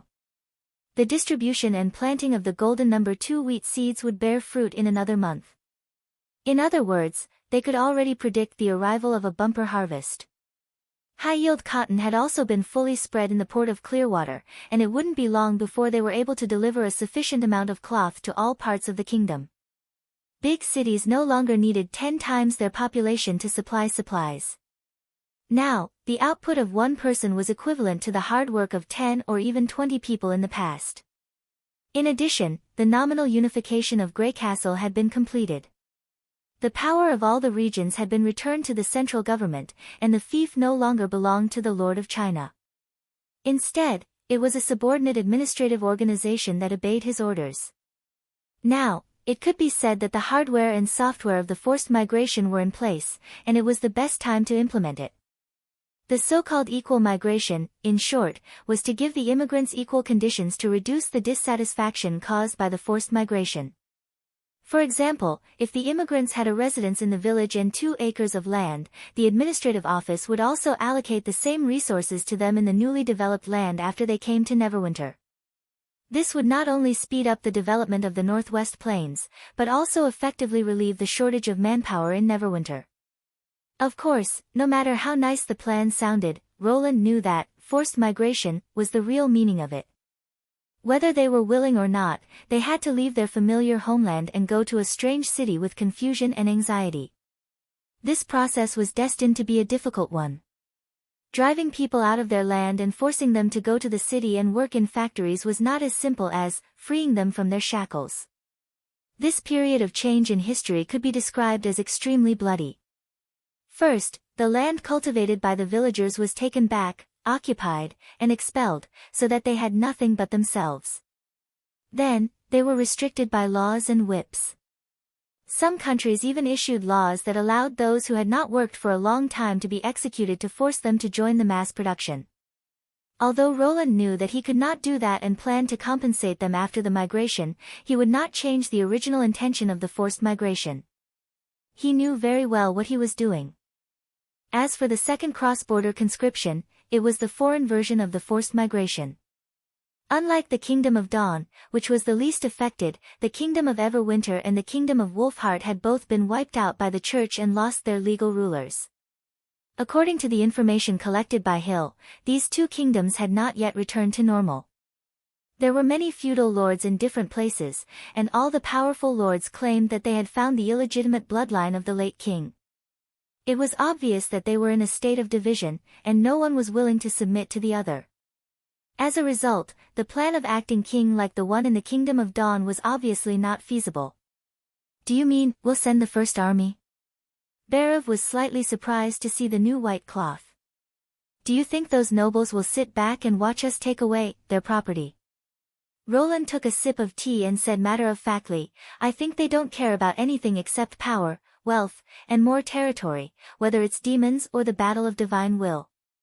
Of course, we still have to reason with them. As for whether they will listen to us or not, that's another matter." "I'll let them listen, Your Majesty," Iron Axe said seriously. There was no doubt that the cross-border conscription would be much more blatant than the internal migration. Without golden tools to ensure food production, when a large number of people moved away, the urban ecosystem would collapse due to lack of supplies. This was no different from a war. The only difference was that the cost of plundering was much lower than occupying. The First Army was the most powerful guarantee for the implementation of this plan. The total population of the Kingdom of Everwinter and the Kingdom of Wolfheart was about 3 million. Excluding the unfortunate people who died in the war with the Church, at least 1.5 million new laborers could be injected into Neverwinter. This great migration might take several years to complete, but it was the most direct part of the improvement. Roland had the spare capacity to extend his influence beyond the borders, which was why he set the goal of doubling the population within a year or even half a year for Berev. "Your Majesty, do you have any specific requirements for the conscription?" the director asked. "For example, craftsmen, farmers, or literate people." There had been similar screening in the past, but at that time, it was because he was short of money. Now, the situation was completely different. "No." Roland stretched out his hand and clenched his fist. "I want all of them." I see." Berev wiped the sweat off his forehead. "Next is the last one." He asked Nightingale to put on the last PowerPoint with the white cloth. "The administrative office should encourage the people to have children by means of publicity, tax reduction, and rewards. Compared with the previous 2 policies, it won't be effective in a short time, but it's the most important part of the whole plan." Chapter 1178. There was a burst of good-natured laughter. With the rapid expansion of the administrative office, the average age of the officials had also decreased. Coupled with the implementation of the assessment system, the younger generation had shown natural advantages in terms of learning knowledge and the ability to accept new things. It was not impossible for them to complete primary education at the age of 20 and become a grassroots clerk. It was not impossible for them to be promoted to department cadres or even corps officials at the age of 25. In fact, there were many young faces in the castle's conference hall. Looking at the slightly flushed and embarrassed new generation of officials, Roland could not help but raise the corner of his mouth. Although this group of people was not as mature as the older generation, their vitality and tenacity could bring unparalleled vitality to the entire organization, which was also the most important temperament for a new government. In short, increasing the population of Neverwinter as much as possible is the goal for everyone, including the planning and construction of housing and supporting facilities. Doubling the population is not the end, and I won't set a goal. You just need to know that the more the number, the better. So your own struggle is also a part of it. After the laughter subsided, he concluded, considering that it is easier to pronounce the whole number, let's call it the million plan for now. Yes, Your Majesty. The officials placed their hands on their chests in unison. The following government decrees were all supplements or extensions of the Million Plan, such as the exploration of the resources on the fertile plains, the establishment of many full-time schools and specialized schools, and the further standardization of universal education. Medical personnel were transferred from military training to civilian recruitment, and small clinics were set up in new residential areas to share the burden of the only medical hospital. At the same time, the Ministry of Education added a secondary subject, medicine, which was selected from the field first aid team for semi-self-study training, and the relevant textbooks were collected from the dream world, and so on. Expanding a city with a population of 200,000 into a city with a population of 400,000 or even a million was not as simple as a change in numbers. The expansion of the residential area required more infrastructure to operate effectively, otherwise the sewage and excrement alone could destroy the livable environment that had been built with great difficulty. The high concentration of the population put forward higher requirements for health and epidemic prevention. Even with Lily's ability, monitoring and forecasting was also a problem that needed to be explored. The importance of education was self-evident. Without widespread literacy education, the population would only be a burden, not an aid to industrial production. This was also the reason why he pointed out that this meeting was only a framework. Building a large city with a population of 1 million was not something that could be decided in 1 or 2 meetings.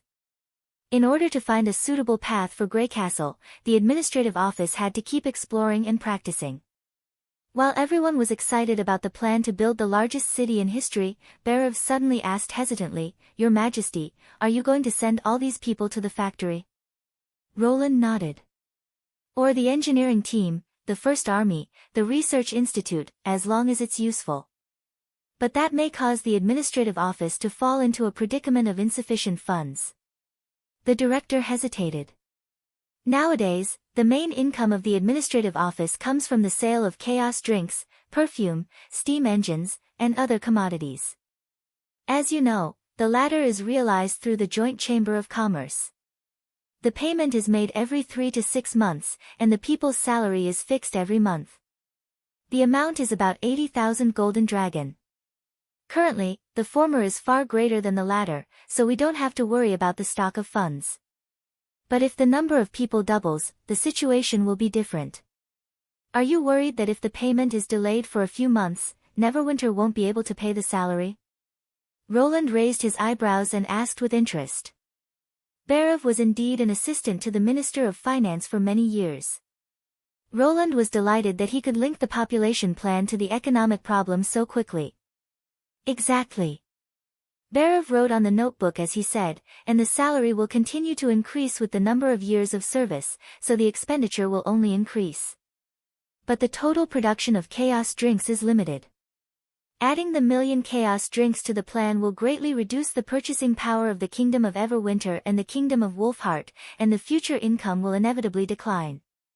I'm afraid that the reserve funds of the administrative office will not be much. I estimated that for every 100,000 people in a year, the risk will sharply increase by 30%. Unless you can find a new source of income. Hearing this, Nightingale's eyes lit up. She bent down and whispered in his ear, "There was an unexploited gold mine in the former territory of my family." Roland did not know whether to laugh or cry. "I'm not that poor. It doesn't matter. If you need it, just use it." Ahem. Don't worry. I won't hesitate to use it when I really need it, but not now, Roland replied in a low voice. Then he looked at Berev and said, in fact, I already have a plan for this, and I can solve the problem that you're worried about once and for all. Once and for all? The old director was startled. Yes. As you can see, the problem is that the income can't keep up with the expenditure. If we can have unlimited income, this problem will be equivalent to no longer exist, right? After all, there was no faster way to get rich than printing money. When the productivity developed to a certain level, the problem of the precious metal currency would inevitably arise. Limited by the mining and smelting level, the output of precious metal would generally be maintained at a stable level.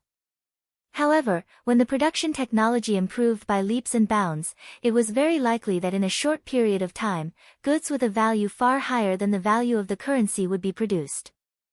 When all the precious metal currencies added up together could not keep up with the output of goods, the payment system would automatically collapse.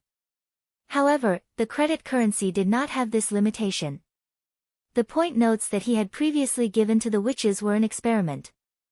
The results showed that even if they used ordinary paper, as long as they were matched with Dark Cloud's ink, Anna's engravings, and the anti-counterfeiting mark made by the rubber worm's mucus, it was basically impossible to forge the notes. Otherwise, the chaos drinks in the castle's convenience store would have long been sold out. After eliminating this problem, Neverwinter had the foundation to issue the credit currency. Roland had originally planned to discuss the details with Berev after he sorted out the basic rules of the currency, such as the currency's style, value, and exchange rules.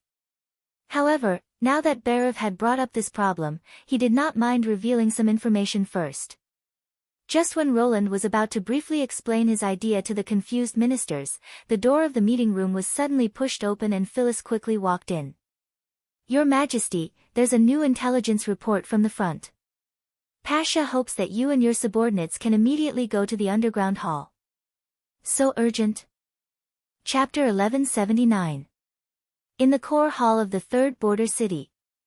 As soon as Roland and the others walked out of the long and narrow underground passage, they heard a hysterical scream. This is... Vendi asked in surprise. The wail of Cabradabi, answered Phyllis, who was leading the way. It broke down completely when Ursruk was defeated. It not only kept silent but also tried to commit suicide many times. It took us a while to subdue it. I suddenly think it's not a bad idea to keep it alive, Tilly said expressionlessly. The current situation is that it has to be alive. Phyllis nodded openly. The discovery of the secret letter is an excellent opportunity for us to learn more about the enemy and even master their language and writing. This is an opportunity that the Union has been longing for but never got. I didn't expect Cabradabi to cooperate with you, Nightingale exclaimed. No, it didn't. The process is a little complicated. You'll understand when you see it. They walked to the interrogation table and saw Scourge, who had been possessed by the senior demon, tied to a metal stand with a pipe inserted into its abdomen. Scourge's eyelids were forced open, and in front of him was a stack of papers with strange characters written on them. Is this the secret letter that Summer recreated? Vendi asked. Yes, it was discovered in the air. If it weren't for Maggie's sharp eyes, we would have missed it. It was Agatha who answered. Her face was a little pale, and her eyes were slightly dark. It seemed that she had not rested for a long time in order to decipher the information in the letter. After learning that the battle was over, Roland immediately sent the Neverwinter detective group to the front line to help the army collect information that was difficult to obtain by normal means. Compared to the words that were revealed to the human beings, the clues left by accident were undoubtedly much more reliable. Since Summer's magic power was limited, Roland had focused on the battle between the sniper team and the enemy, and how the magic slayer had set up the ambush and deceived Sylvie. However, the response to this move far exceeded his expectations. He did not expect that on the evening of the second day before the final battle, Osruk would sit on the giant skeleton and write this personal letter to the setting sun. This scene was also recorded accurately by Scene Rewind. Kawu. Cabradabi howled again, twisting its body and struggling to turn its head away. Agatha nodded at Breeze. The latter stomped his feet, and the senior demon immediately shut its mouth. I see. You used He-Fong to control its movements and forced it to read the secret letter? Nightingale suddenly understood. Then, with the help of Lady Camilla's telepathic connection, repeatedly feel her first reaction when she sees the words. Celine added, although this guy is trying to confuse his consciousness, as long as we change the content of the words and compare them many times, we can determine which thoughts are real and which are imaginary. To be honest, it was thanks to His Majesty that he came up with this idea. Me? Roland was stunned. You wrote in your intermediate biology textbook that as long as a dog sees a piece of meat, it will secrete a lot of gastric juice, whether it has eaten the meat or not. This kind of conditional reaction is a common characteristic of all living creatures. It seems that the demons are no exception. It was through this method that we were able to piece together the contents of the letter from the minds of the senior demons who were completely uncooperative and understand their language. Without Lady Camilla's help, I'm afraid that this process would have taken a long time. Then she waved her main tentacle at the chief steward of Sleeping Island to show her gratitude. I just hope I can help Lady Tilly, the latter said, biting her lip. This is what witches are capable of, but full of limitations. Roland thought. Their unique characteristics made it impossible for any of them to be the same. If they lacked a key ability, they might not be able to be awakened even after hundreds of years. There might have been witches similar to Camilla Derry in the past 2 battles of divine will, but they were probably born at the wrong time. By the time they awakened, the situation was already in a disadvantageous position, and humans could no longer catch a living senior demon. Perhaps Osrook focused on eliminating witches because of this. But, in the eyes of the demons, could Ashes, Sylvie, and the other witches really be as valuable as Tequila? The obelisk needed God's stone mines to build. Once Tequila was occupied, the red mist it produced would cover the entrance of the impassable mountain range. At that time, the devil beasts could easily cross the mountains and invade the hinterland of the 4 kingdoms. It would undoubtedly be hundreds of times more difficult for humans to drive the demons out of the fertile plains. This was also the opinion of the general staff and the ancient witches of Tequila. Perhaps the clue as to why there was such a big difference in their judgment was in the letter. Then, tell me in detail what you've deciphered, Roland said slowly. As the sentences were separated and then pieced back together, the content of the letter was not complete. It was a little disjointed, but it was enough for everyone to understand.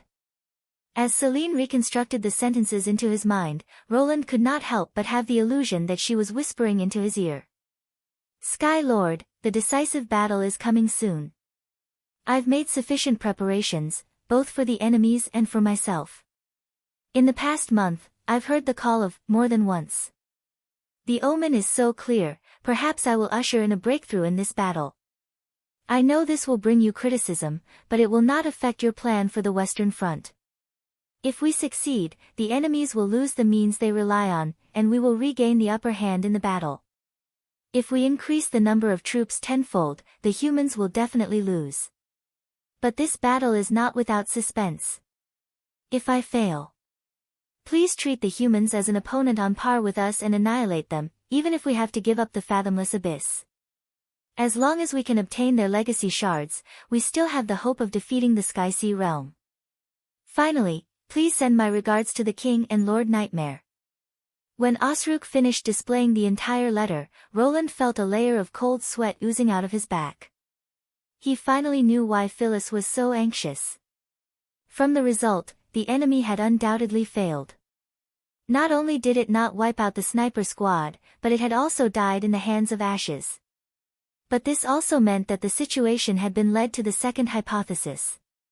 Although there were still some uncertainties, the meaning of the sentence seemed to be urging its people to give up the battle with the Sky Sea realm, and treat the humans as the top enemy, attacking and annihilating them. Damn it! What a joke! Roland suddenly felt a great pressure. This was probably the worst news since the start of the war. I'm afraid we have to give up the development plan of the fertile plains, Vendi murmured. If the enemies go all out, it's too risky to build the residential area outside the impasse defense line. But how do we solve their need for the red mist? The demons can build the obelisk in Starfall City to relieve the pressure at the front. But that way, the red mist won't be able to cover the fertile plains, so we can still delay until the next battle of divine will. This is no different from the previous plan, right? The difference is that we'll be facing the demons' entire main force. Chapter 1180. Roland looked at the Pearl of the Northern region in surprise. After the ambush team was ambushed by Osrook, there was a wave of criticism among the higher-ups. They believed that the general staff, especially Edith Kant, was responsible for the misjudgment. Apart from the administrative office, there were also voices of dissatisfaction and doubt in the sleeping spell. If not for Tilly's prestige, the impact would have been even greater. When Edith returned from the front line, she even asked for punishment, but not only did he not agree, he even suppressed the series of repercussions. This was because it was not a man-made mistake. Not to mention that victory and defeat were commonplace, Operation Torch was not even a failure, but a complete victory. At the cost of less than 500 people, they had eliminated nearly 20,000 demons and successfully completed their mission, taking back the holy city that had been lost for hundreds of years. If this couldn't be considered a victory, then what could be considered a victory? The general staff's contribution was obvious to all. In fact, Roland had discussed this issue with Tilly, Agatha, Alethea, and the others in private. They also believed that the deviation in the strategic judgment was caused by some unknown factors. If it were the era of the Union, the demons would not have given up the opportunity to conquer the continent just because of a few witches, not even the 3 chiefs. But even so, Edith was still in the limelight for a period of time. Besides, she had indeed lost to Osrook in this duel. Roland thought that she would be depressed for a while, or perhaps talk less and listen more to prevent being criticized again. He did not expect that she had no intention of backing down, and the moment she opened her mouth, her opinion was different from the others. What's the problem? First of all, the last 2 sentences. Edith lowered her head and walked 2 steps. If we succeed, we will increase the number of troops tenfold. If we fail, we should go all out. Isn't it too strange? Since the demon's ultimate goal is to destroy humans, then tequila should be as important as we expected. No matter how great the pressure from the Sky-Sea realm is, they shouldn't have given up so hastily. After all, in this letter, the enemy suggested to go all out to destroy us. Vendi was startled. Indeed. Why didn't they do that earlier? Because the supply of red mist can't keep up. Nightingale supported her chin with her fingers. It's unlikely that they'll go all out, but if it's 10 times the number of troops, as long as more transport troops are invested, it's not impossible. Not to mention that they have new war machines like the giant skeletons. Agatha frowned. It took us more than half a year to get from Tower Station number 1 to Tower Station number 10. That's more than enough time for the demons to make their choice. The General Staff's initial judgment came from Kabradabi's confession: the demons were stalled by the Sky-Sea realm, and the outcome of the war was a matter of life and death for them. Edith looked at the glaring high-level devil on the interrogation platform. But from this letter, even if they were to lose to the Sky-Sea realm, they wouldn't be wiped out. They might even have the chance to turn defeat into victory. So why didn't the enemy reinforce the tequila from the start? It doesn't make sense. From the point of view of intention and behavior, the two are contradictory. Everyone could not help but ponder. And this sentence, "I know this will bring you criticism, but it won't affect your plan on the Western Front," Edith said after a moment of silence. It doesn't sound like a problem, but when you think about it carefully, something doesn't feel right. In order to deal with the infiltrating witches, the tequila is a real matter. How can it not affect the plan? Maybe Osrook is fooling his superior.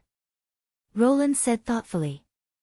Nobles often do that, Your Majesty, please think of it as the most difficult enemy.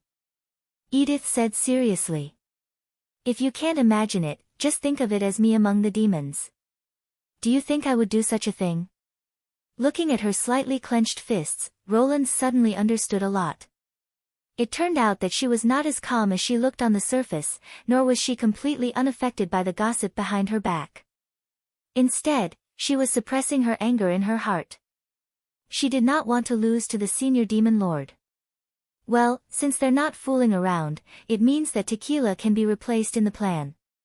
In this case, the demons must have found a way to attack the four kingdoms without the red mist and the obelisk, Roland said with a sigh. We discussed this at the beginning of Operation Torch. Agatha sighed. I still think it's impossible. Otherwise, why would they send troops to the Tequila? If the red mist can't restrain the demons, they should have spread all over the world. Why are you all talking about the impact? While everyone was deep in thought, Nightingale asked confusedly, isn't the Western Front even stranger? If the demons are facing us, the west of Neverwinter should be their east, right? Location is always relative, and the world is not a flat board, Celine explained patiently. The demons came from another continent. If Osrook sees it as the center, not to mention the Tequila, even the Four Kingdoms and most of the Land of Dawn are considered to be in the west. So that's how it is. That means they're not the same thing, right? Wait, what did you say? Edith suddenly looked up.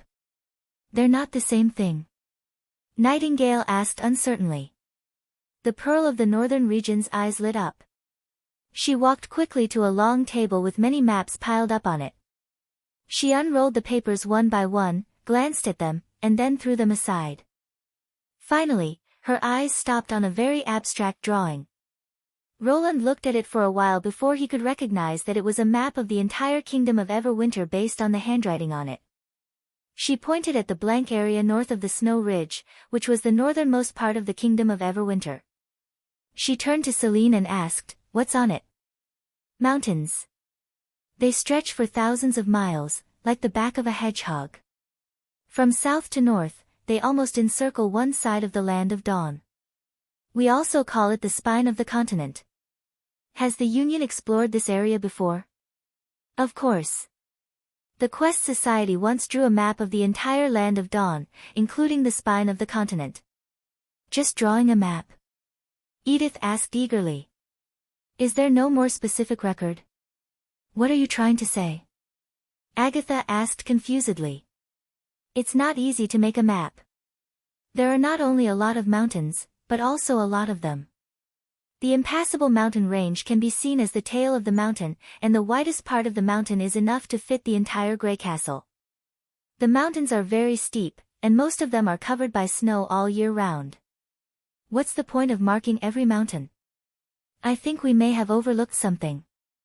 The Sky Lord's Western Front plan may not be referring to the Tequila ruins, but to the overall offensive against the humans. The Tequila ruins is just one of the options. Edith's finger slid along the impassable mountain range. The demon's goal is to prevent the red mist from passing through this natural barrier. If they can get close enough to the Four Kingdoms, it won't matter if they can build a city or not. They just need to find a chance to erect an obelisk. You mean? Agatha's expression changed. Chapter 1181. This. The ancient witches looked at each other. Finally, Pasha said, we can't rule out this possibility. Let me ask you a question first.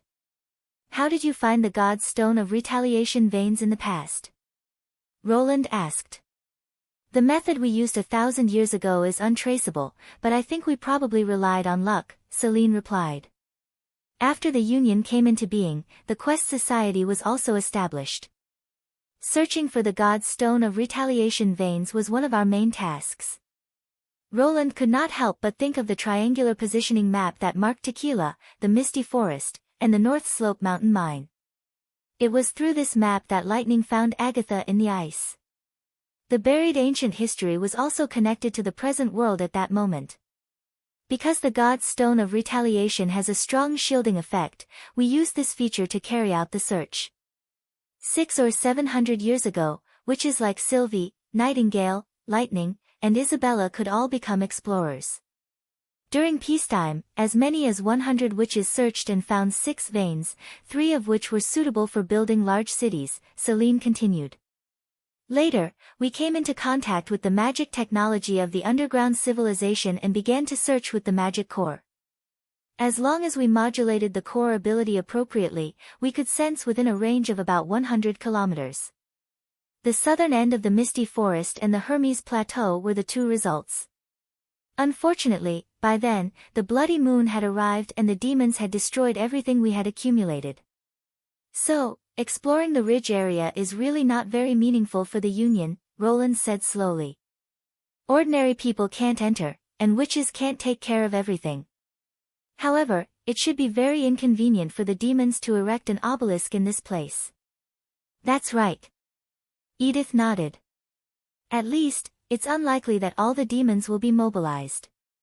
But if he wanted to replace Tequila to a certain extent and achieve the goal of eradicating the human race, this was the only place he could choose. In addition, how many troops the demons can station in the mountains depends on how long they have been preparing.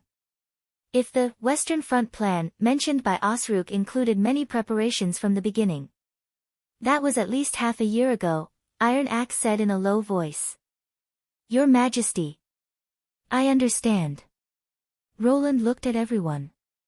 Regardless of whether the Pearl of the Northern Region's speculation was correct or not, this was information that needed to be confirmed. After all, this matter involved the other three kingdoms, as well as the strategic direction for the next 100 years. If the enemy really intended to invade the human territory from the ridge of the continent, and Neverwinter had invested a large amount of resources in the construction of the defensive line on the fertile plains, it would undoubtedly be a disaster from which no one could recover. Now listen to my command. Yes, Your Majesty. The witches and the higher-ups of Neverwinter answered in unison. Vendi, inform Lightning and Maggie who are still at the front line to return to Neverwinter as soon as possible. Understood, I'll go now. Iron Axe, the migration should be carried out as soon as possible. There's no harm in doing it thoroughly. Understood. Finally, I need Tequila to provide me with a magic core, he said to Pasha.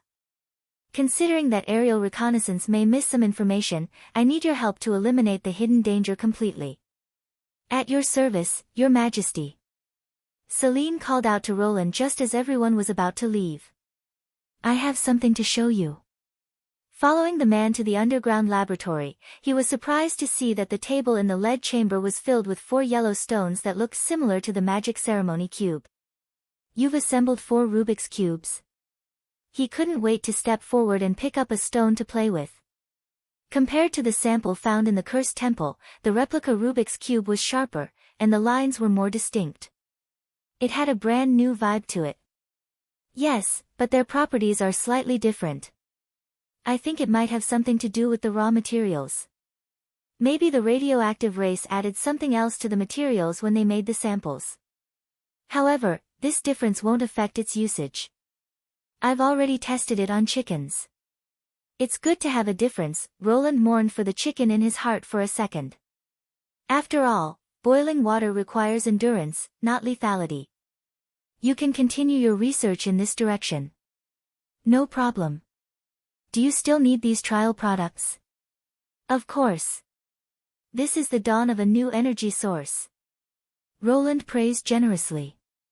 The success of the replica Rubik's Cube is unparalleled. Your achievement alone will be remembered by future generations. The next step was to design a device to convert the heat released by the Rubik's Cube into kinetic energy. If he could succeed in this step, the industry of Neverwinter would usher in a new wave of revolution. Thinking of this, Roland looked at Celine's bloated body with regret.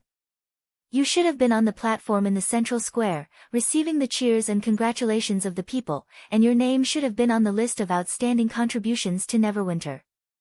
There's nothing to be sorry about, Your Majesty.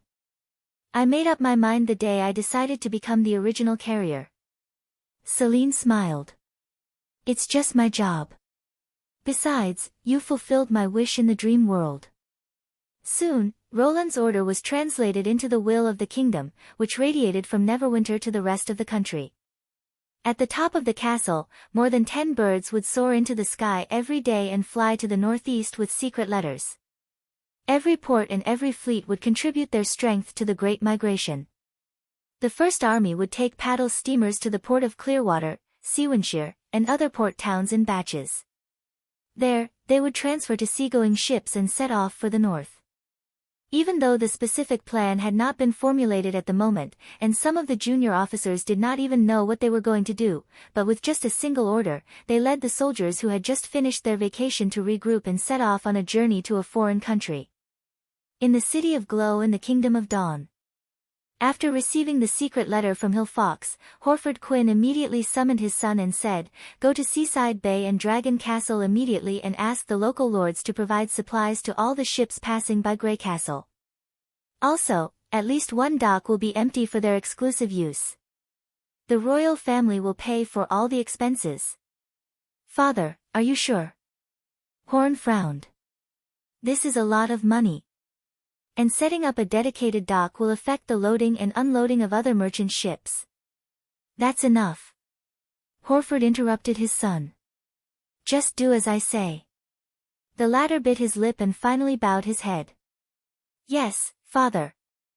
When he walked to the door, he asked reluctantly, "At least tell me what Grey Castle wants to do, right?" However, there was only silence behind him. Horford did not breathe a sigh of relief until the door was closed.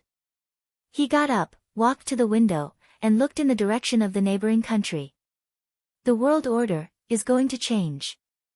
At the same time, in the underground karst area on the outskirts of the city of Glow, Banach Lothar sat in his wheelchair and looked coldly at the 200 or so silencers and the 20 masked managers.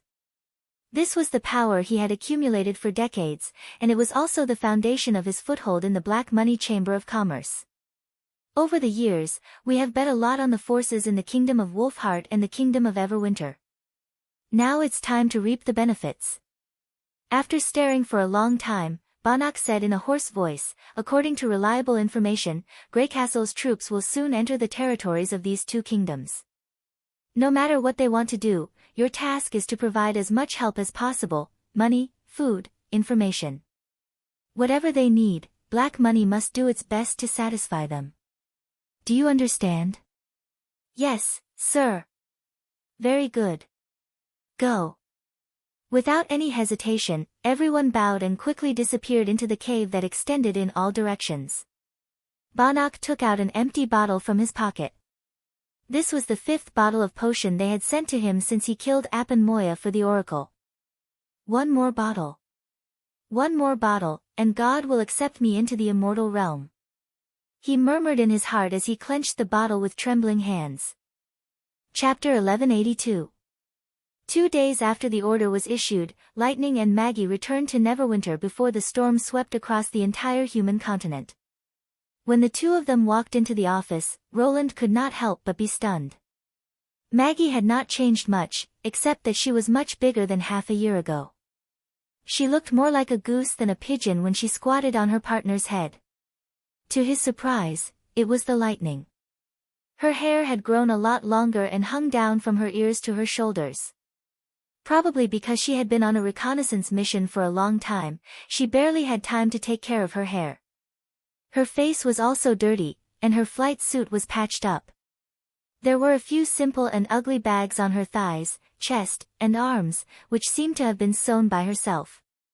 Although she looked much more cumbersome than the beautiful and novel coat she had worn in the beginning, she looked more like an explorer now.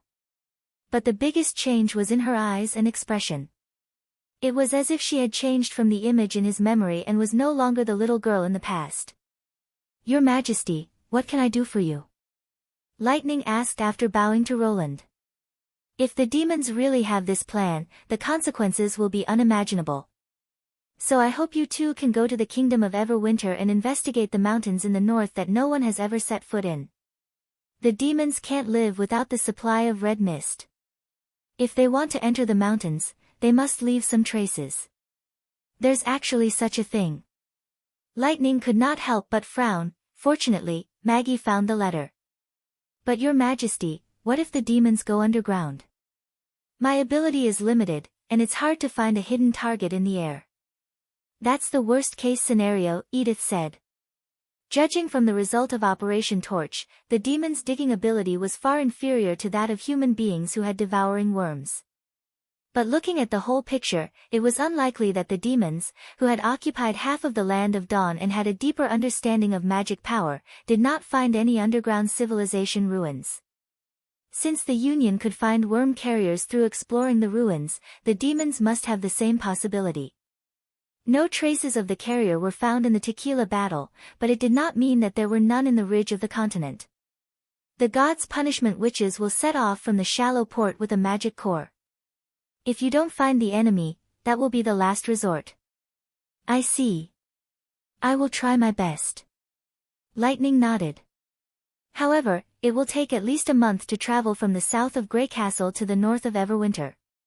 During this time, you might not be able to receive reinforcements and supplies in time. In addition, I'm afraid that the residents there are still prejudices against witches. Even if you stay in the city, it's not necessarily safe. You must be careful. Wilderness survival is an explorer's special skill, Your Majesty, she said without hesitation. Not to mention a month, even a year and a half is not a problem. Coo. Maggie flapped her wings in agreement. I'm sorry, Roland sighed.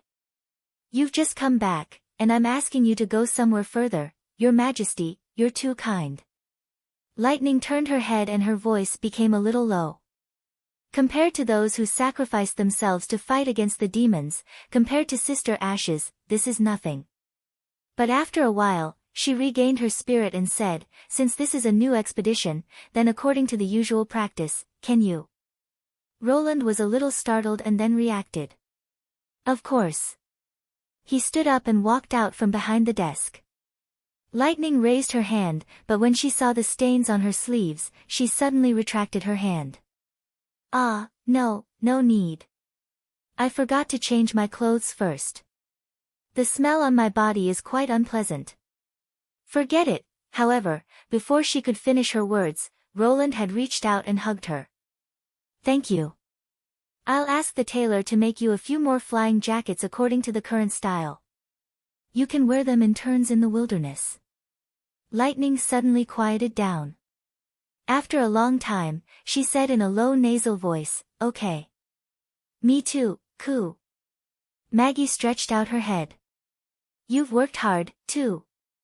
Roland stroked her plump neck and smooth wings. Nightingale then came up and hugged them. Be careful. We will. After they left the office, Nightingale said with a sigh, Lightning used to never say that her ability was limited. Roland nodded sympathetically. If it were the little girl in the past, she would have patted her chest and said, leave it to me. He had heard from Leaf that after Ashes and Osrook died together, Lightning cried so hard that she could not speak. She did not recover for several days. But now, looking at her, there was no trace of her being immersed in grief. Even when Ashes was mentioned, she would still feel sad, but the sadness obviously would not hinder her progress. Instead, it became her motivation. She's grown up, Roland said with a sigh.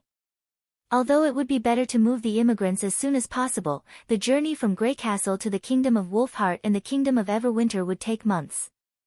No matter how hard the administrative office and the First Army tried, the population problem in Neverwinter could not be solved in a short time.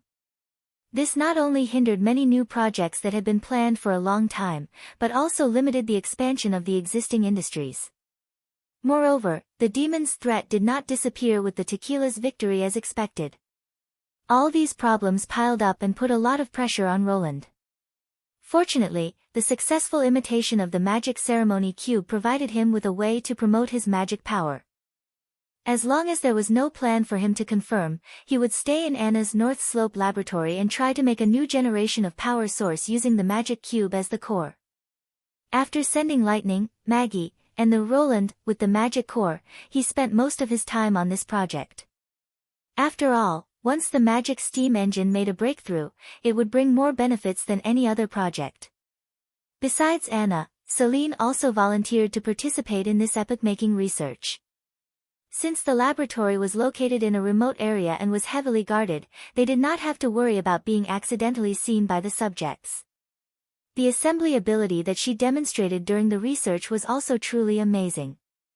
The dozens of auxiliary tentacles were not only extremely strong, but also more flexible than fingers. Installing large components such as flywheels and pistons was effortless, which greatly reduced Anna's burden. For a period of time, the scene of a man, a woman, and a tentacle monster working around a machine became a common sight. Chapter 1183. Anna circled the prototype twice and accurately described her first impression. "It's so small. But it's indescribably beautiful," Celine said thoughtfully. "Especially the dense pipes around it. They're like tentacles." Roland could not help laughing. Their observations were completely different, but their conclusions were very accurate. They both expressed the features of the new machine in a concise manner. Compared with the first cast iron steam engine Anna had made, the prototype was more than 10 times smaller. This was partly due to the great leap in processing technology, but the main reason was that it did not have to use a boiler. The current steam engine in Neverwinter had been developed to the 4th generation, but the boiler had not changed much. Whether it was used to burn coke, firewood, or heavy oil, a large combustion chamber and steam furnace were inevitable. Now, it was replaced by a rectangular steel box less than 20 centimeters in thickness, which was 1 meter long and half a meter wide. This box was also the core of the whole system. Although in simple terms, it was like putting the magic cube and water in a container to achieve the fusion of combustion and evaporation. But whether it was the harsh sealing requirements or the pipeline shell that could withstand high pressure, it was not something that Border Town could achieve at the beginning. In other words, even if they had obtained the relic of the Radiation Clan at that time, they would not have been able to use it. One end of the steel box was inlaid with 3 magic ceremony cubes as the power source of the machine. The bottom of the box was padded with a layer of lead to block excess radiation. More than 10 heat pipes were neatly arranged on the top of the smooth shell, passing through the secondary water tank and the cooling condenser before returning to the bottom. The heating, energy supply, and cooling cycle was completely closed and did not exchange with the outside world. If the equipment was reliable enough, there was no need to add a new heat-conductive medium until it was scrapped. Of course, this size was not the limit of the new steam engine. Water was just the easiest and cheapest heat-conductive medium. If it was replaced with a more efficient medium, such as liquid alkali metal, the volume could be even smaller at the same power. However, the prototype was mainly to verify the feasibility of the plan, so Roland finally resisted the urge to complete it in one step. After all, if there was an overheating leakage accident, the entire laboratory would be blown up if the alkaline metal and water vapor were to mix together. The heat generated by the Rubik's Cube could be continuously transmitted through the pipes that extended from the heating box until the secondary water tank boiled. The following process was no different from that of an ordinary steam engine, using the technology that Neverwinter had long developed. The part that Celine admired the most was the condenser tubes that were evenly distributed on both sides of the body. In order to obtain a large enough surface area for heat dissipation, each tube was twisted and turned. It would not be wrong to say that they were tentacles. If the existing steam engines were all big and bulky, then this prototype could be said to be small and exquisite, especially the silver-white core box and the brownish-red heat-conducting copper tubes that were bright enough to reflect one's face. In terms of color and brightness, it was much more dazzling than its predecessor. Even a layman who knew nothing about the industry would be able to tell the difference at a glance. In terms of craftsmanship alone, it was worthy of being called a work of art. "Then, shall we begin?" Roland looked at the two of them. Anna nodded and put her hand on the operating lever. "Let's do it together." Celine hesitated for a moment, but finally lowered the main tentacle and gently placed it on the hands of the king and queen. Rubik's Cube Steam Engine Prototype Test. 3, 2, 1, start. Following Roland's countdown, the control lever was pulled to the maximum limit with a click, and the linkage mechanism pressed down on the switches of the 3 Rubik's Cubes at the same time. The landmark new generation of power source began its first operation. However, there was only silence as if nothing had happened. Did it fail?" Looking at the unresponsive machine, Celine asked hesitantly. "No, let it burn for a while longer," Roland replied calmly. About 2 minutes later, the core box trembled slightly, and an indicator light on the pipe also emitted a soft yellow light. It was a pressure gauge made from the remains of the matchstick man, which indicated that the pressure in the pipe was changing. The heat transfer process was much slower. After waiting for another 5 minutes, the secondary water tank finally emitted steam, and the piston began to move slowly. As the temperature in the pipe gradually increased, the steam engine's flywheel spun faster and faster, and at the same time, the condensing system's water pump was activated. The latter's main function was to increase the speed of the fluid circulation in the pipe and to pump the cooled heat conductive medium back to the core box. Finally, the new machine completed a complete cycle and officially entered the operating state. Looks like the results are good. Anna let out a long sigh of relief and smiled. It's just a bit slow to start. That's a common problem with steam engines. Roland nodded. Heat transfer took time, and even with a more efficient heat conductive medium, it was still not as fast as an internal combustion engine. In theory, at least 3 water tanks were needed to maintain the circulation, and no matter how small the new machine was, it was still much larger than an internal combustion engine. Also, the Rubik's Cube consumed a lot of uranium, which made the prototype almost useless. However, all industrial products had to be developed step by step. As long as Celine could solve the problem of durability, the new machine's obvious advantages could not be ignored. The mature technology allowed it to be put into production quickly, and its small size could be installed on most vehicles without increasing the fuel consumption. Even if the durability problem could not be solved for the time being, ships built with the new power source could save a lot of space for storing fuel, and thus could carry more goods or weapons. Half an hour later, the steam engine reached its limit. The whole machine was trembling, and the hissing sound of the exhaust turned into a sharp whistle. Obviously, the power of the core box made up of 3 Rubik's Cubes was a bit too much for this steam engine. Roland pulled the lever back to the first gear, which was equivalent to turning off 2 Rubik's Cubes, and then the prototype stabilized again. After that, it was a long reliability test. This step would last about a week, and it was also the part where problems were most likely to be exposed. After all, the new machine was very simple, and it was not difficult to make it move. The difficult part was to keep it running steadily for a long time. Originally, standing in front of a clanging steam engine was an extremely boring thing, but for Roland, it became a way to relieve his stress. He sat in the yard with Anna, chatting with her while watching the prototype. It was as relaxed and peaceful as when they first met. Celine quietly left the laboratory, leaving only Roland and Anna in the yard. Anna leaned her head on his shoulder, and the noise of the machine seemed to be very far away. If it succeeds, we will be one step closer to the world you once lived in, right? Yes, it will be a lot shorter. You know, there is no similar technology in that world.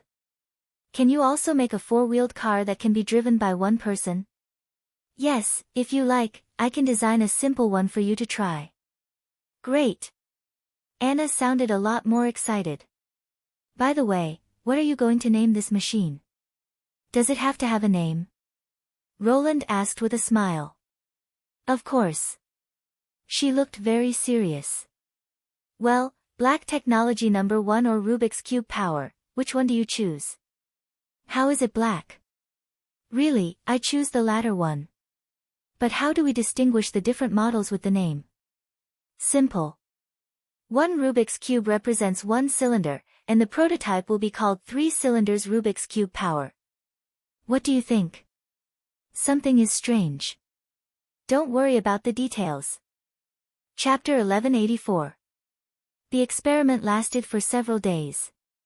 In addition to testing the power of the Rubik's Cube, which made Roland feel relaxed, another way to relieve stress was the dream world. With a group of witches who were curious about everything and would never stop exclaiming, no matter what they did, they could make people feel happy. The opening of the cafe was no exception. After 1.5 months of hard work, the Rose Cafe finally welcomed its opening day. To keep a low profile, he deliberately chose to cut the ribbon and set off the firecrackers after 10 o'clock. At this time, most of the shops were closed, students and office workers had left, and the uncles and aunties were haggling in the vegetable market. It was the quietest time in the apartment complex. The two-story cafe was located next to the warehouse. The rent was 3,500 yuan per month. Although it did not sound expensive, it was quite high considering the per capita spending power of the residents in the apartment complex. However, Roland did not care whether the cafe could make a profit or not, so he did not haggle with the landlord too much. His only request was that the wall between the warehouse and the rented apartment be opened so that the materials could enter and exit easily. Of course, the wall would be filled back when the rent was cancelled. Seeing that Roland had paid a year's rent in one go, the landlord readily agreed. However, these excuses were just to fool people. Roland did not intend to become a businessman, and the tequila witches certainly had no interest in serving others. Therefore, the decoration of the cafe was purely for decoration. It was more like a small place for people to entertain themselves than a shop. If possible, he hoped that there would be no customers at all. To achieve this goal, he hung a sign at the door with the sky-high price of every drink, such as a latte for 260 yuan and a caramel macchiato for 300 yuan. He did not know the difference between the different types of coffee. It was just the price of a famous shop multiplied by 10. A bottle of soy milk in the neighboring shop was only 1.5 yuan and 50 cents. He did not believe that anyone would really visit this unscrupulous shop. By the same logic, if someone came in to spend money even though it was obvious that he was being cheated, he would most likely be the person on the note. However, Roland was not sure whether the name Rose would count. "Your Majesty, is this all right?" Phyllis put down the ribbon in her hand. "Well, once the ribbon is cut, the Rose Cafe is officially open for business." He nodded. "Let's go celebrate with everyone." Pushing open the door and walking into the room, he saw a bar counter and a few small round tables. Candles and rose vases were placed on each table, and soft music was playing from the stereo. It looked quite real. But when the two of them went up to the second floor, the atmosphere became completely different. It was more like a small restaurant than a coffee shop. Roland bought a full set of kitchenware and a barbecue grill for the ancient witches who entered the dream world. Compared to the time when he could only take them to eat Kaifeng cuisine and Lanlan Road, now they could taste all kinds of fresh food without going out. Probably to make up for the regret of hundreds of years, and the advanced cuisine he brought back from the hotel last time had opened the door to a new world. The witches' enthusiasm for cooking was beyond imagination. It took them some time to learn how to use gas stoves, microwave ovens, and other modern cooking utensils at the beginning, but after that, they could already make all kinds of new dishes according to the recipes without Roland's guidance. Moreover, some of them were particularly talented. The dishes they made were quite similar to the dishes of star-rated chefs. Although they were not good at plate presentation and parquet, their knife skills and fire control were absolutely impeccable. Phyllis was one of them. "Your Majesty, I've just learned how to cook braised eel. Would you like to try it? Here comes the freshly grilled tenderloin. Your Majesty, can you help me find some ways to cook cold dishes?" The witches' greetings were endless. Obviously, for them, cooking was no less fun than watching a movie or going out to play. Unfortunately, they could not stay in the dream world forever. Looking at the lively scene on the second floor, Roland could not help but feel a little regretful. After learning about Elena's death, he had entered the dream world many times, hoping to see her again here. However, neither the warehouse nor the tube-shaped apartment had changed because of her death. This meant that they would have to say goodbye to this place sooner or later. Whether it was because of the war or his death as an ordinary person, all these experiences would become untouchable memories. Probably because of this, they would cherish every time they entered the dream world. Perhaps, he should also increase the frequency of his sleep. Even if it was not for the sake of reducing stress, as long as they could stay here a little longer, it would be worth it. Ding, ding, dang. Just then, a crisp sound of a wind chime came from the first floor. The room suddenly became quiet. "Your Majesty, we have guests," Phyllis reminded him. No way. Did the person who made the appointment react so quickly? The cafe has just opened, and they already came to visit. He winked at the others and said, act according to the plan. Then he walked downstairs with Phyllis. Among these ancient witches, only number 76, who had lurked in black money for a period of time, had experience in serving others. There's no one at the counter. Is your purpose of opening this cafe really to provide a job for the villagers? The newcomer crossed her arms in front of her chest and slightly frowned, staring at Roland suspiciously. For a moment, Roland felt the newcomer's eyes scrutinize his cheeks and collar twice. The guest was Garcia. Roland heaved a sigh of relief. Garcia had known about the opening of the cafe for a long time, and the star martialist had helped him successfully transfer the business to the previous tenant. He nodded to Phyllis and said, 2 cups of coffee. Then he gestured to Garcia and said, of course, it's always been my goal to help them leave the village. Wait, I'm not going to drink, it's my treat. It's free. Garcia sat down and said, anyway, the price you put out is too high. It's hard to believe your real purpose of opening this cafe. You're wrong. Roland pretended to be sincere and said, the most important thing for them to do is to adapt to the big city from the countryside. Do you think they'll be able to work peacefully if there are a lot of customers? It's good enough that they won't be scared. It doesn't matter if I don't make money. The key is to give them a space to adapt to life in the big city. This is the purpose of the Rose Cafe. Is that so? She asked doubtfully. Of course. Also, I'd like to thank you for the invitation last time. It was a great help. Roland took the opportunity to change the subject. Have you solved the problem of identity? Not only that, I've arranged a school for them. It's the same school as Zero, but they're in the high school. He smiled and said, the 3 of them have always wanted to thank you in person. That's good.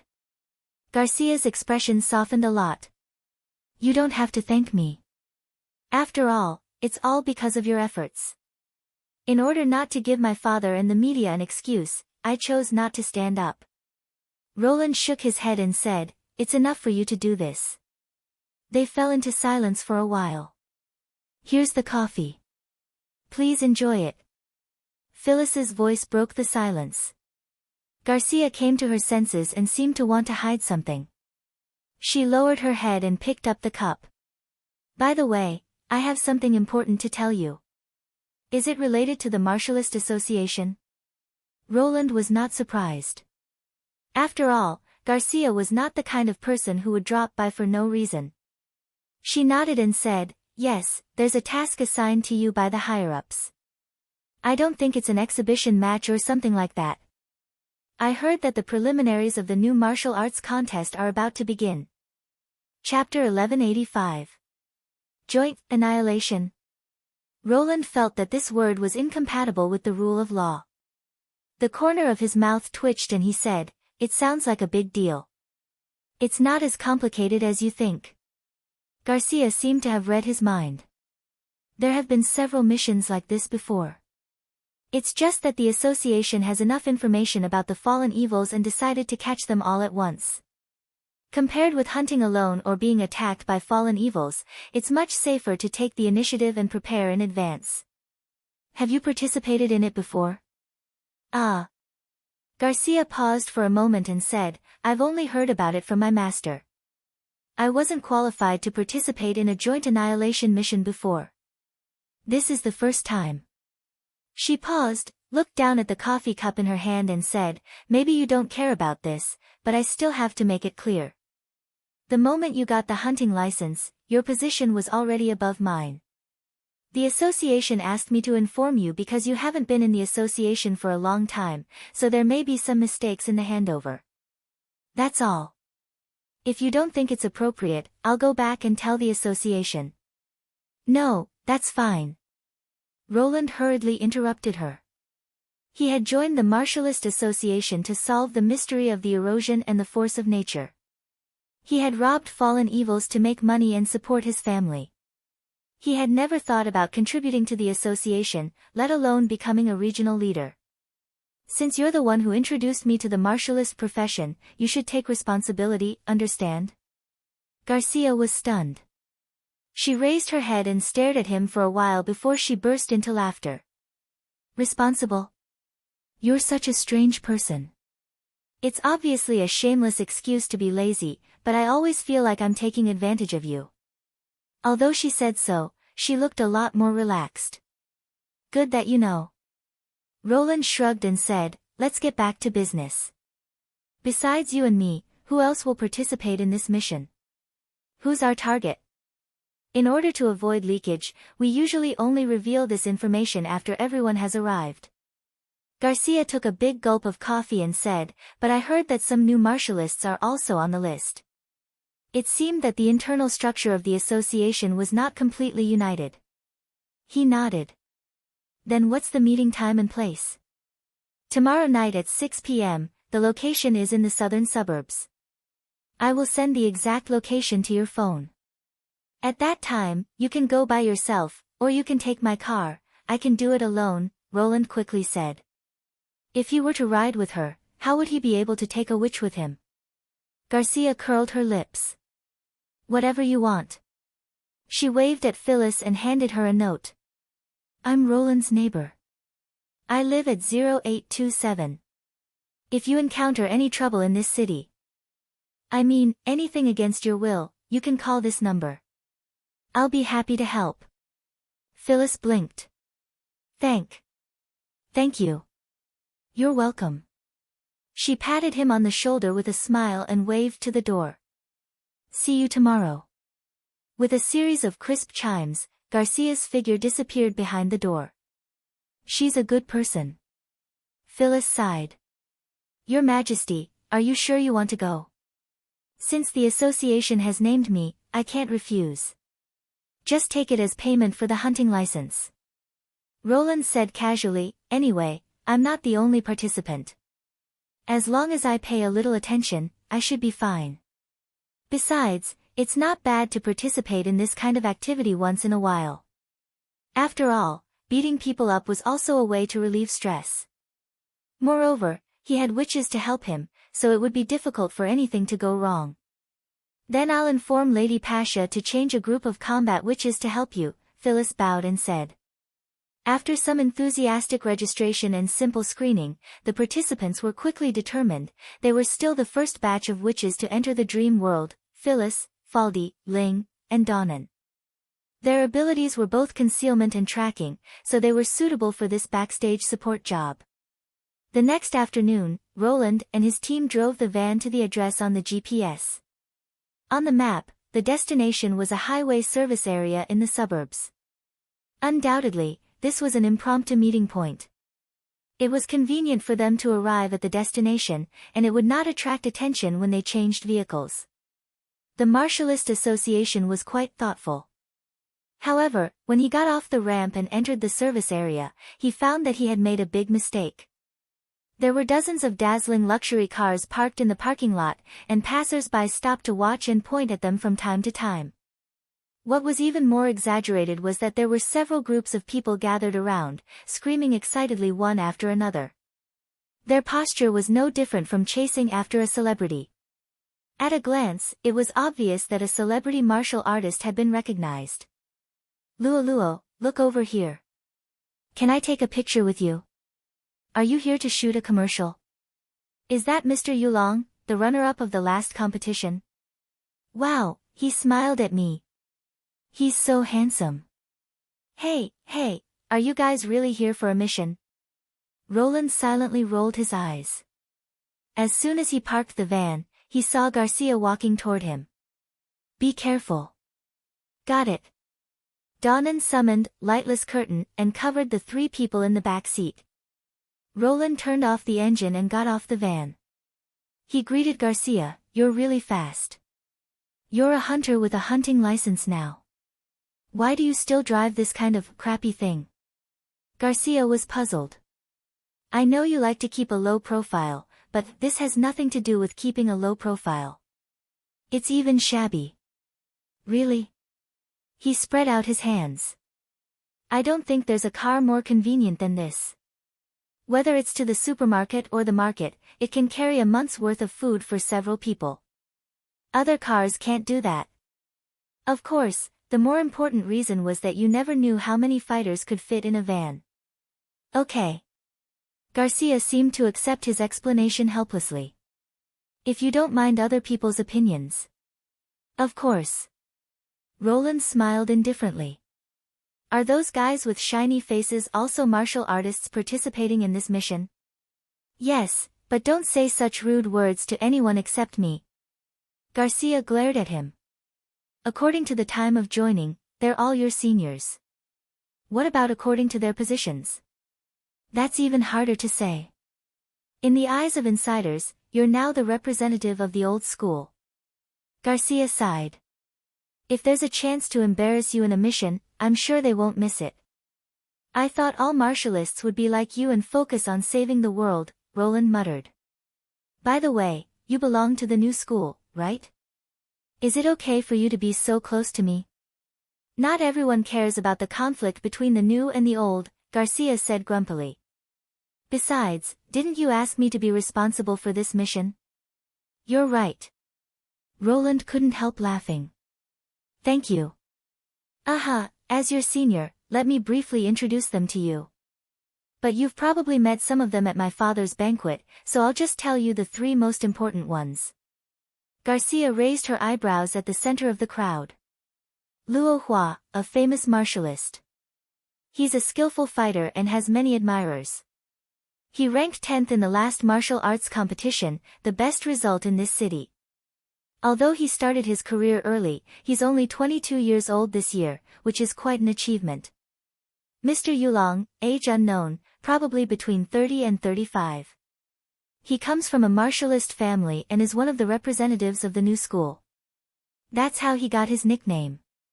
He's matured in all aspects, and some people say that he's as strong as persistence.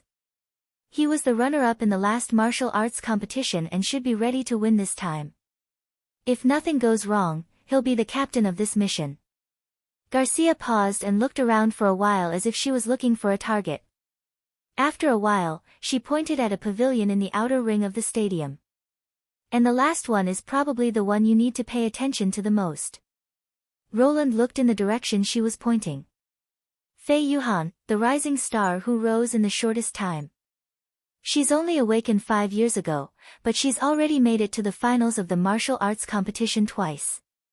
She's a genius that everyone in the association knows. Garcia's tone was a little complicated, with both admiration and envy. I didn't expect her to participate in the mission. With her around, this team can be considered a celebrity team. So what should I pay attention to? Will she harm me?